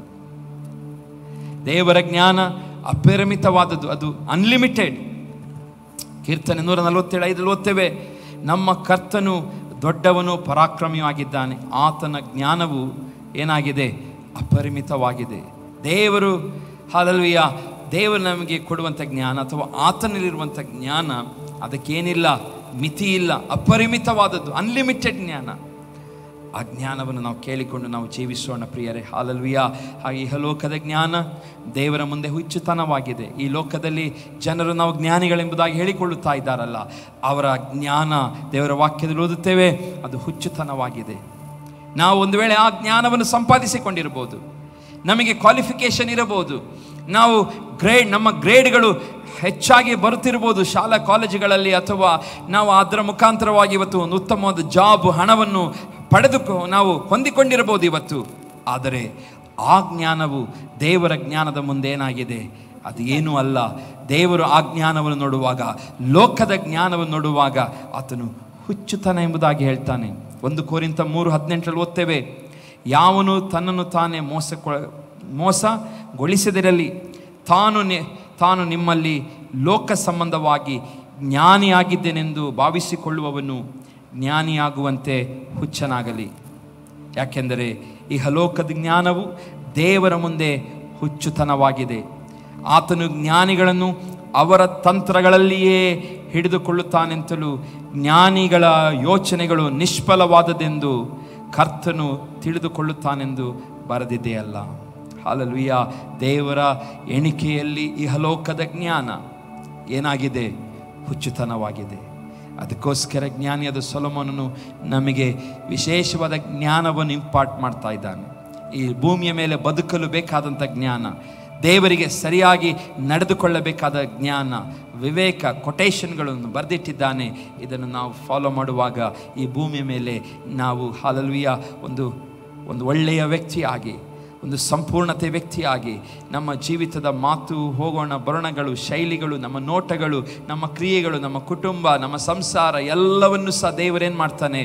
ಆಶೀರ್ವದಿಸುವನಾಗಿದ್ದಾನೆ ಪ್ರಿಯರೇ. ಹಾಗಾಗಿ ಹಾಲೆಲೂಯಾ, ಜ್ಞಾನಿಯಾದ ಸೊಲೊಮೋನನು ಹಾಲೆಲೂಯಾ ನಮಗೆ ಹಾಲೆಲೂಯಾ ಅಳವಡಿಸಿಕೊಂಡ ಜ್ಞಾನ, ನಾವು ಜ್ಞಾನವನ್ನು ಅಳವಡಿಸಿಕೊಳ್ಳಬೇಕು. ನಾವು ಎಲ್ಲರೂ ಹುಟ್ಟುವಾಗಲೇ ಎಲ್ಲವನ್ನು ಕಲಿತುಕೊಂಡು ಬರೋದಿಲ್ಲ. ಹಾಲೆಲೂಯಾ. ಅಪ್ಲೈಡ್ ನಾಲೆಡ್ಜ್ ಅಂದರೆ ನಾವು ಜ್ಞಾನವನ್ನು, ದೇವರ ಜ್ಞಾನವನ್ನು ಓದಿ ನಾವು ತಿಳಿದುಕೊಂಡು ಅದನ್ನು ಅಪ್ಲೈ ಮಾಡಬೇಕೆಂಬುದಾಗಿ ದೇವರು ಹೇಳ್ತಾ ಇದ್ದಾನೆ. ಹಾಲೆಲೂಯಾ. ಅಪ್ಲೈ ಮಾಡಿಕೊಳ್ಳಬೇಕು. ಅಪ್ಲೈಡ್ ನಾಲೆಡ್ಜ್, ಅಳವಡಿಸಿಕೊಂಡ ಜ್ಞಾನ. ಹಾಗಾಗಿ ಈ ಜ್ಞಾನ ಎಂಬುದಾಗಿ ಈ ಎಲ್ಲೆಲ್ಲಿ ಆ ಜ್ಞಾನೋಕ್ತಿಗಳಲ್ಲಿ ಬರೆಯಲ್ಪಟ್ಟಿದೆಯೋ ಹಾಲೆಲೂಯಾ, ಅದರ ಮೀನಿಂಗ್ ಏನಂತ ಹೇಳಿದರೆ ಸ್ಕಿಲ್ಡ್ ಅಪ್ಲೈಡ್ ನಾಲೆಡ್ಜ್, ನುರಿತ ಅನ್ವಯಿಕ ಜ್ಞಾನ ಅಥವಾ ಅಳವಡಿಸಿಕೊಂಡ ಜ್ಞಾನವಾಗಿದೆ. ಹಾಲೆಲೂಯಾ. ಪ್ರಿಯ ದೇವಜನರೇ, ಆ ಜ್ಞಾನವನ್ನು ಅಳವಡಿಸಿಕೊಂಡು ನಾವು ಜೀವಿಸೋಣ. ನಾವೇ ನಮ್ಮ ದೇಹ, ಆತ್ಮ, ಪ್ರಾಣ, ಶರೀರವನ್ನು, ಜ್ಞಾನವನ್ನು ನಾವು ಪಳಗಿಸಿಕೊಳ್ಳೋಣ. ಒಂದು ಆನೆಯನ್ನು ನೀವು ಕಾಡಲ್ಲಿ ನೋಡುವುದಾದರೆ, ಕಾಡಿನ ಆನೆಯನ್ನು ತಗೊಂಡು ಬಂದು ಅದನ್ನು ಪಳಗಿಸ್ತಾರೆ. ಹೇಗೆ ಪಳಗಿಸ್ತಾರೆ? ಅದಕ್ಕೆ ತೀವ್ರವಾದಂಥ, ಕಠಿಣವಾದಂಥ ತರಬೇತಿಗೆ ಆನೆಯನ್ನು ಒಳಪಡಿಸ್ತಾರೆ, ಹೊಡೀತಾರೆ, ಅದಕ್ಕೆ ಹಿಂಸೆ ಕೊಡ್ತಾರೆ, ಊಟ ಕೊಡದೇ ಇರ್ತಾರೆ. ಅದು ಹೇಳುವಾಗೆ ಕೇಳುವ ತನಕ ಕೈಕಾಲುಗಳಿಗೆ ಸರಪಳಿಗಳನ್ನು ಕಟ್ಟಿ ಹಾಲೆಲೂಯಾ ಅದು ಯಾವ ರೀತಿಯಲ್ಲಿ ಅಟ್ಯಾಕ್ ಮಾಡದ ಹಾಗೆ ಒಂದು ಕಡೆ ಕಟ್ಟಿ ಹಾಕಿ ಅದನ್ನು ಪಳಗಿಸುತ್ತಾರೆ. ಇವತ್ತು ನಮ್ಮ ದೇಹವನ್ನು ನಾವು ಪಳಗಿಸಿಕೊಳ್ಳಬೇಕೆಂಬುದಾಗಿ ಜ್ಞಾನದ ಸೊಲೊಮೋನ ಹೇಳ್ತಿದ್ದಾನೆ. ನಮ್ಮ ಯೋಚನೆ, ವಿಚಾರಗಳನ್ನು, ನಮ್ಮ ಮಾತುಗಳು, ನಮ್ಮ ಎಲ್ಲ ಶೈಲಿಗಳು ಹಾಲೆಲೂಯಾ ಹೇಗೆ ಒಂದು ಆನೆಯನ್ನು ಪಳಗಿಸಲು ಶ್ರಮ ಪಡುತ್ತೋ ಅದೇ ರೀತಿ ದೇವರು ನಮಗೆ ವಾಕ್ಯವನ್ನು ಕೊಟ್ಟಿದ್ದಾನೆ. ಈ ವಾಕ್ಯವನ್ನು ನಾವು ಅಳವಡಿಸಿಕೊಂಡು ನಾವೇ ಪರೀಕ್ಷಿಸಿಕೊಂಡು ನಾವು ಸರಿಪಡಿಸಿಕೊಳ್ಳೋಣ. ಆಗ ಹಾಲೆಲೂಯಾ ಸಮಾಜದಲ್ಲಿ ಅಥವಾ ದೇವರ ಮುಂದೆ ನಾವೊಂದು ಉತ್ತಮ ವ್ಯಕ್ತಿಯಾಗಿ ಕಾಣಲ್ಪಡುವಂತೆ ದೇವರು ನಮಗೆ ಸಹಾಯವನ್ನು ಮಾಡುತ್ತಾನೆ. ಮೊದಲು ಹೇಳಿದೆ, ಜ್ಞಾನವನ್ನು ಪಡೆಯಬೇಕೆಂಬುದೇ ಜ್ಞಾನ ಬೋಧನೆಯ ಪ್ರಥಮ ಪಾಠ. ಜ್ಞಾನವನ್ನು ಪಡೆಯಬೇಕೆಂಬುದೇ ಜ್ಞಾನ ಬೋಧನೆಯ ಪ್ರಥಮ ಪಾಠ. ನಿನ್ನೆಲ್ಲ ಸಂಪತ್ತಿನಿಂದ ಮೊದಲು ಏನು ಕಲಿ? ವಿವೇಕವನ್ನು ಕಲಿ. ನಿನಗೆ ದೇವರ ಆಶೀರ್ವಾದ ಕೊಟ್ಟಿದ್ದರೆ ಆ ಆಶೀರ್ವಾದಗಳಿಂದ ವಿವೇಕವನ್ನು ಕಲಿ. ಹಾಲೆಲೂಯಾ. ಅದರಿಂದ ಅಹಂಕಾರಿ ಆಗಬೇಡ. ಅದರಿಂದ ನೀನು ಜಂಬ ಕೊಚ್ಚಿಕೊಳ್ಳಬೇಡ. ಅದರಿಂದ ನೀನು ಅದನ್ನು ನೋಡಿಬಿಟ್ಟು ನೀನು ತಗ್ಗಿಸಿಕೊ. ದೇವರ ಮುಂದೆ ತಗ್ಗಿಸಿಕೊಂಡು ನಡೆಯುವುದನ್ನು ಕಲಿ. ಜ್ಞಾನವೆಂಬಾಕೆಯು ಶ್ರೇಷ್ಠಳು ಎಂದು ನೀನು ಭಾವಿಸಿದರೆ ಆಕೆಯು ನಿನ್ನನ್ನು ಉನ್ನತ ಸ್ಥಿತಿಗೆ, ದೇವರ ವಾಕ್ಯವು ಅದು ಶ್ರೇಷ್ಠವೆಂಬುದಾಗಿ ನೀವು ಎಣಿಸಿದರೆ, ಆ ಜ್ಞಾನವನ್ನು ಪಡೆದುಕೊಂಡು ಜೀವಿಸಿದರೆ ನಿನಗೇನು ಮಾಡ್ತೀವಿ? ದೇವರು ನಿಮ್ಮನ್ನು ಏನು ಮಾಡ್ತಾನೆ? ಉನ್ನತ ಸ್ಥಿತಿಗೆ ತರುತ್ತಾನೆ. ಮತ್ತು ಅದನ್ನು ಅಪ್ಪಿಕೊಂಡು, ದೇವರ ವಾಕ್ಯವನ್ನು ಅಪ್ಪಿಕೊಂಡು ನೀವು ಜೀವಿಸಿದರೆ ಅದು ನಿನ್ನ ಘನಪಡಿಸುತ್ತದೆ. ಮತ್ತು ನಿನ್ನ ಜ್ಞಾನವನ್ನು ಪಡೆದುಕೊಂಡು ಜೀವಿಸಿದರೆ ಹಲ್ಲೆಲೂಯಾ, ಅದು ಪುಷ್ಪಮಾಲೆ, ನಮಗೊಂದು ಪುಷ್ಪಮಾಲೆ, ನಮ್ಮನ್ನು ಎಲ್ಲರ ಮುಂದೆ ಸನ್ಮಾನಿಸಲಿಕ್ಕೆ ಹಾಕುವ ರೀತಿಯಲ್ಲಿ ನಮಗೆ ಸನ್ಮಾನವನ್ನು ದೇವರು ಕೊಡುತ್ತಾನೆ. ಆ ವಾಕ್ಯವನ್ನು ಕಾಪಾಡಿಕೊಂಡಿದ್ದರೆ ಹಲ್ಲೆಲೂಯಾ. ಮತ್ತು ಸುಂದರ ಕಿರೀಟ, ಹಲ್ಲೆಲೂಯಾ. ಎಲ್ಲರಿಗೂ ಕಿರೀಟ ಸಿಗುವುದಿಲ್ಲ. ಕಿರೀಟ ಸಿಗುವಂಥದ್ದು ಹಲ್ಲೆಲೂಯಾ ಅದಕ್ಕೆ ಯೋಗ್ಯರಾದವರಿಗೆ ಮಾತ್ರ ಕಿರೀಟ ಸಿಗುತ್ತದೆ. ಈ ವಾಕ್ಯಗಳನ್ನು, ದೇವರ ಜ್ಞಾನವನ್ನು ಪಡೆದುಕೊಂಡು ಜೀವಿಸಿದರೆ ನಿನಗೆ ಅದು ಕಿರೀಟ ನಿನ್ನನ್ನು ಹಲ್ಲೆಲೂಯಾ ಆ ಸ್ಥಾನಕ್ಕೆ ನಡೆಸುತ್ತದೆ, ಆಶೀರ್ವಾದದ ಸ್ಥಾನಕ್ಕೆ ನಡೆಸುತ್ತದೆ. ಹಲ್ಲೆಲೂಯಾ ಎಲ್ಲರ ಮುಂದೆ ಗೌರವದ ಸ್ಥಾನಕ್ಕೆ ಅದು ನಡೆಸುತ್ತದೆ ಎಂಬುದಾಗಿ ಜ್ಞಾನಿಯಾದ ಸೊಲೊಮೋನನು ನಮಗೆ ಮಾತನಾಡಿದ್ದಾನೆ. ಪ್ರಿಯರೇ, ಹಲ್ಲೆಲೂಯಾ. ದೇವರ ವಾಕ್ಯವೇ ಅದು ಜ್ಞಾನ. ಲೋಕದ ಜ್ಞಾನ ಹುಚ್ಚುತನ ದೇವರ ಮುಂದೆ. ಆದರೆ ನಮಗೆ ದೇವರ ವಾಕ್ಯದ ಜ್ಞಾನ ನಮ್ಮನ್ನು ಏನು ಮಾಡ್ತದೆ? ಆಶೀರ್ವಾದ ನಡೆಸ್ತದೆ. ಕೀರ್ತನೆಗಾರರು ಒಂದೊಂದಕ್ಕಾಗಿ ಪ್ರಾರ್ಥನೆ ಮಾಡ್ತಾರೆ. ಹಲ್ಲೆಲೂಯಾ, ಜ್ಞಾನ ನಮಗೆ ಬೇಕು ಎಂಬುದಾಗಿ ಅವರು ಕೇಳ್ತಾರೆ. ಹಲ್ಲೆಲೂಯಾ, ಜ್ಞಾನವನ್ನು ನಾನು ತೊರೆಯುವುದಿಲ್ಲ ಎಂಬುದಾಗಿ ನಿರ್ಧಾರ ಮಾಡ್ತಾರೆ. ಮತ್ತು ಹಲ್ಲೆಲೂಯಾ ಜ್ಞಾನವು ಅವ್ರು ಹೇಳ್ತದೆ, ಈ ವಾಕ್ಯ ನಮಗೇನು ಮಾಡ್ತದೆ? ಹೃದಯವನ್ನು, ಆ ವಾಕ್ಯವೇ ನನಗೆ ಭಯವನ್ನು ತರುತ್ತದೆ. ಹೃದಯಕ್ಕೆ ಭಯವನ್ನು ತರುವುದು ದೇವರ ವಾಕ್ಯ ಎಂಬುದಾಗಿ ಅವರು ಹೇಳುತ್ತಾರೆ. ಹಲ್ಲೆಲೂಯಾ. ಹಾಗೆ ಇನ್ನೊಬ್ಬ ಭಕ್ತನು ಹೇಳ್ತಾನೆ, ನನ್ನ ಕಾಲುಗಳನ್ನು ಯಾವ ಕೆಟ್ಟತನಕ್ಕೂ ಕೆಟ್ಟ ದಾರಿಗೂ ಹೋಗದಂತೆ ಕಾದಿದ್ದೇನೆ. ಯಾಕೆ? ಅದು ದೇವರ ವಾಕ್ಯವನ್ನು ಅನುಸರಿಸಬೇಕೆಂಬುದಾದ ಉದ್ದೇಶದೊಂದಿಗೆ ಇದ್ದ ನಿಮಿತ್ತವಾಗಿ ಆತನು ಯಾವ ಕೆಟ್ಟ ಕಾರ್ಯಗಳು ನನ್ನ ಕಾಲುಗಳು ಹೋಗದಂತೆ ನಾನು ಕಾದುಕೊಂಡಿದ್ದೇನೆ ಎಂಬುದಾಗಿ ಹೇಳ್ತಾನೆ. ಹಲ್ಲೆಲೂಯಾ. ಮುಂದೆ ದೇವರ ವಾಕ್ಯ ಅಥವಾ ದೇವರ ವಾಕ್ಯದ ಜ್ಞಾನ ವಿವರಣೆ ಯುಕ್ತಿಹೀನನಿಗೆ ಜ್ಞಾನೋದಯವನ್ನು ಉಂಟು ಮಾಡುತ್ತದೆ ಎಂಬುದಾಗಿ ದೇವರ ವಾಕ್ಯದಲ್ಲಿ ನಾವು ಓದಿದ್ದೇವೆ. ಪ್ರಿಯರೇ, ಹಾಗಾಗಿ ದೇವರ ವಾಕ್ಯವನ್ನು ನಾವು ಕೇಳಿದ್ದೇವೆ. ದೇವರ ವಾಕ್ಯದೊಂದಿಗೆ ದೇವರ ಜ್ಞಾನವನ್ನು ಸಂಪಾದಿಸಿಕೊಳ್ಳೋಣ. ದೇವರ ವಾಕ್ಯ, ದೇವರ ಜ್ಞಾನ ಇದು ಬಹಳ ಪ್ರಾಮುಖ್ಯವಾದದ್ದು. ಇದನ್ನು ನಾವು ಅಳವಡಿಸಿಕೊಂಡು ಜೀವಿಸುವಾಗ ಖಂಡಿತವಾಗಿಯೂ ಹಲ್ಲೆಲೂಯಾ ನಮ್ಮನ್ನು ದೇವರು ಉನ್ನತ ಸ್ಥಿತಿಗೆ ನಡೆಸುತ್ತಾನೆ, ಗೌರವಕ್ಕೆ ನಡೆಸುತ್ತಾನೆ, ಆಶೀರ್ವಾದಕ್ಕೆ ನಡೆಸುತ್ತಾನೆ, ನಮ್ಮ ಸೋಲಾದ ಬಾಳನ್ನು ಬದಲಾಯಿಸುತ್ತಾನೆ. ಎಲ್ಲರೂ ಮೂರ್ಖರೆಂಬುದಾಗಿ ಹೇಳದೆ ಹಲ್ಲೆಲೂಯಾ ಇವನು ದೇವರ ಜ್ಞಾನವನ್ನು ಹೊಂದಿದವನೆಂಬುದಾಗಿ ಜನರು ನಮ್ಮನ್ನು ಪರಿಗಣಿಸುವ ಹಾಗೆ ದೇವರು ಮಾಡುತ್ತಾನೆ. ಹಲ್ಲೆಲೂಯಾ. ಜ್ಞಾನವನ್ನು ನಾವು ಗಟ್ಟಿಯಾಗಿ ಹಿಡಿದುಕೊಳ್ಳೋಣ. ಹಲ್ಲೆಲೂಯಾ. ಜ್ಞಾನವನ್ನು ಹೊಂದಿಕೊಳ್ಳುವುದೇ ನಮ್ಮ ಗುರಿಯಾಗಿರಲಿ. ದೇವರ ವಾಕ್ಯದ ಗೂಢಾರ್ಥಗಳನ್ನು ಹೊಂದಿಕೊಳ್ಳುವಂಥದ್ದೇ ಗುರಿಯಾಗಿರಲಿ. ಹವ್ವಳ ಹಾಗೆ ನಾವು ಬಿದ್ದು ಹೋಗುವುದು ಬೇಡ. ಹವ್ವಳು ಬಿದ್ದು ಹೋದಳು. ಹಲ್ಲೆಲೂಯಾ. ಸೈತಾನನಿಂದ ಕೇಳಿದಂಥ ಮಾತು ಅವಳಿಗೆ ಜ್ಞಾನೋದಯಕ್ಕೆ ನಡೆಸಿತು ಎಂಬುದಾಗಿ ಓದ್ತೇವೆ. ಅದು ನೆಗೆಟಿವ್ ಜ್ಞಾನೋದಯ. ಇವತ್ತು ದೇವರ ವಾಕ್ಯಗಳು ನಮಗೆ ಪಾಸಿಟಿವ್ ಆದಂಥ ಜ್ಞಾನೋದಯ, ಹಲ್ಲೆಲೂಯಾ, ಸಕಾರಾತ್ಮಕವಾದಂಥ ಆಶೀರ್ವಾದ, ಸಕಾರಾತ್ಮಕವಾದ ಜ್ಞಾನಕ್ಕೆ ನಮ್ಮನ್ನು ನಡೆಸುವಂಥದ್ದಾಗಿದೆ. ಹಾಗಾಗಿ ಈ ವಾಕ್ಯವನ್ನು ಕೇಳಿದಂಥ ನೀವುಗಳು ನಾವೆಲ್ಲರೂ ಅದು ಪ್ರಾರ್ಥನೆ ಮಾಡೋಣ. ದೇವರೇ ಈ ರೀತಿಯಾಗಿ ನಡೆಸು ಎಂಬುದಾಗಿ ನಾವು ಕಣ್ಣುಗಳನ್ನು ಮುಚ್ಚಿಕೊಳ್ಳೋಣ. ಈ ಸಮಯದಲ್ಲಿ ದೇವರ ಸನ್ನಿಧಾನದಲ್ಲಿ ಕೇಳಿಕೊಳ್ಳೋಣ. ಯಾರಾದರೊಬ್ಬರು ಪ್ರಾರ್ಥನೆ ಮಾಡಿ ನಮ್ಮ ಸಭೆಗೆ ಬರುವಂತೆ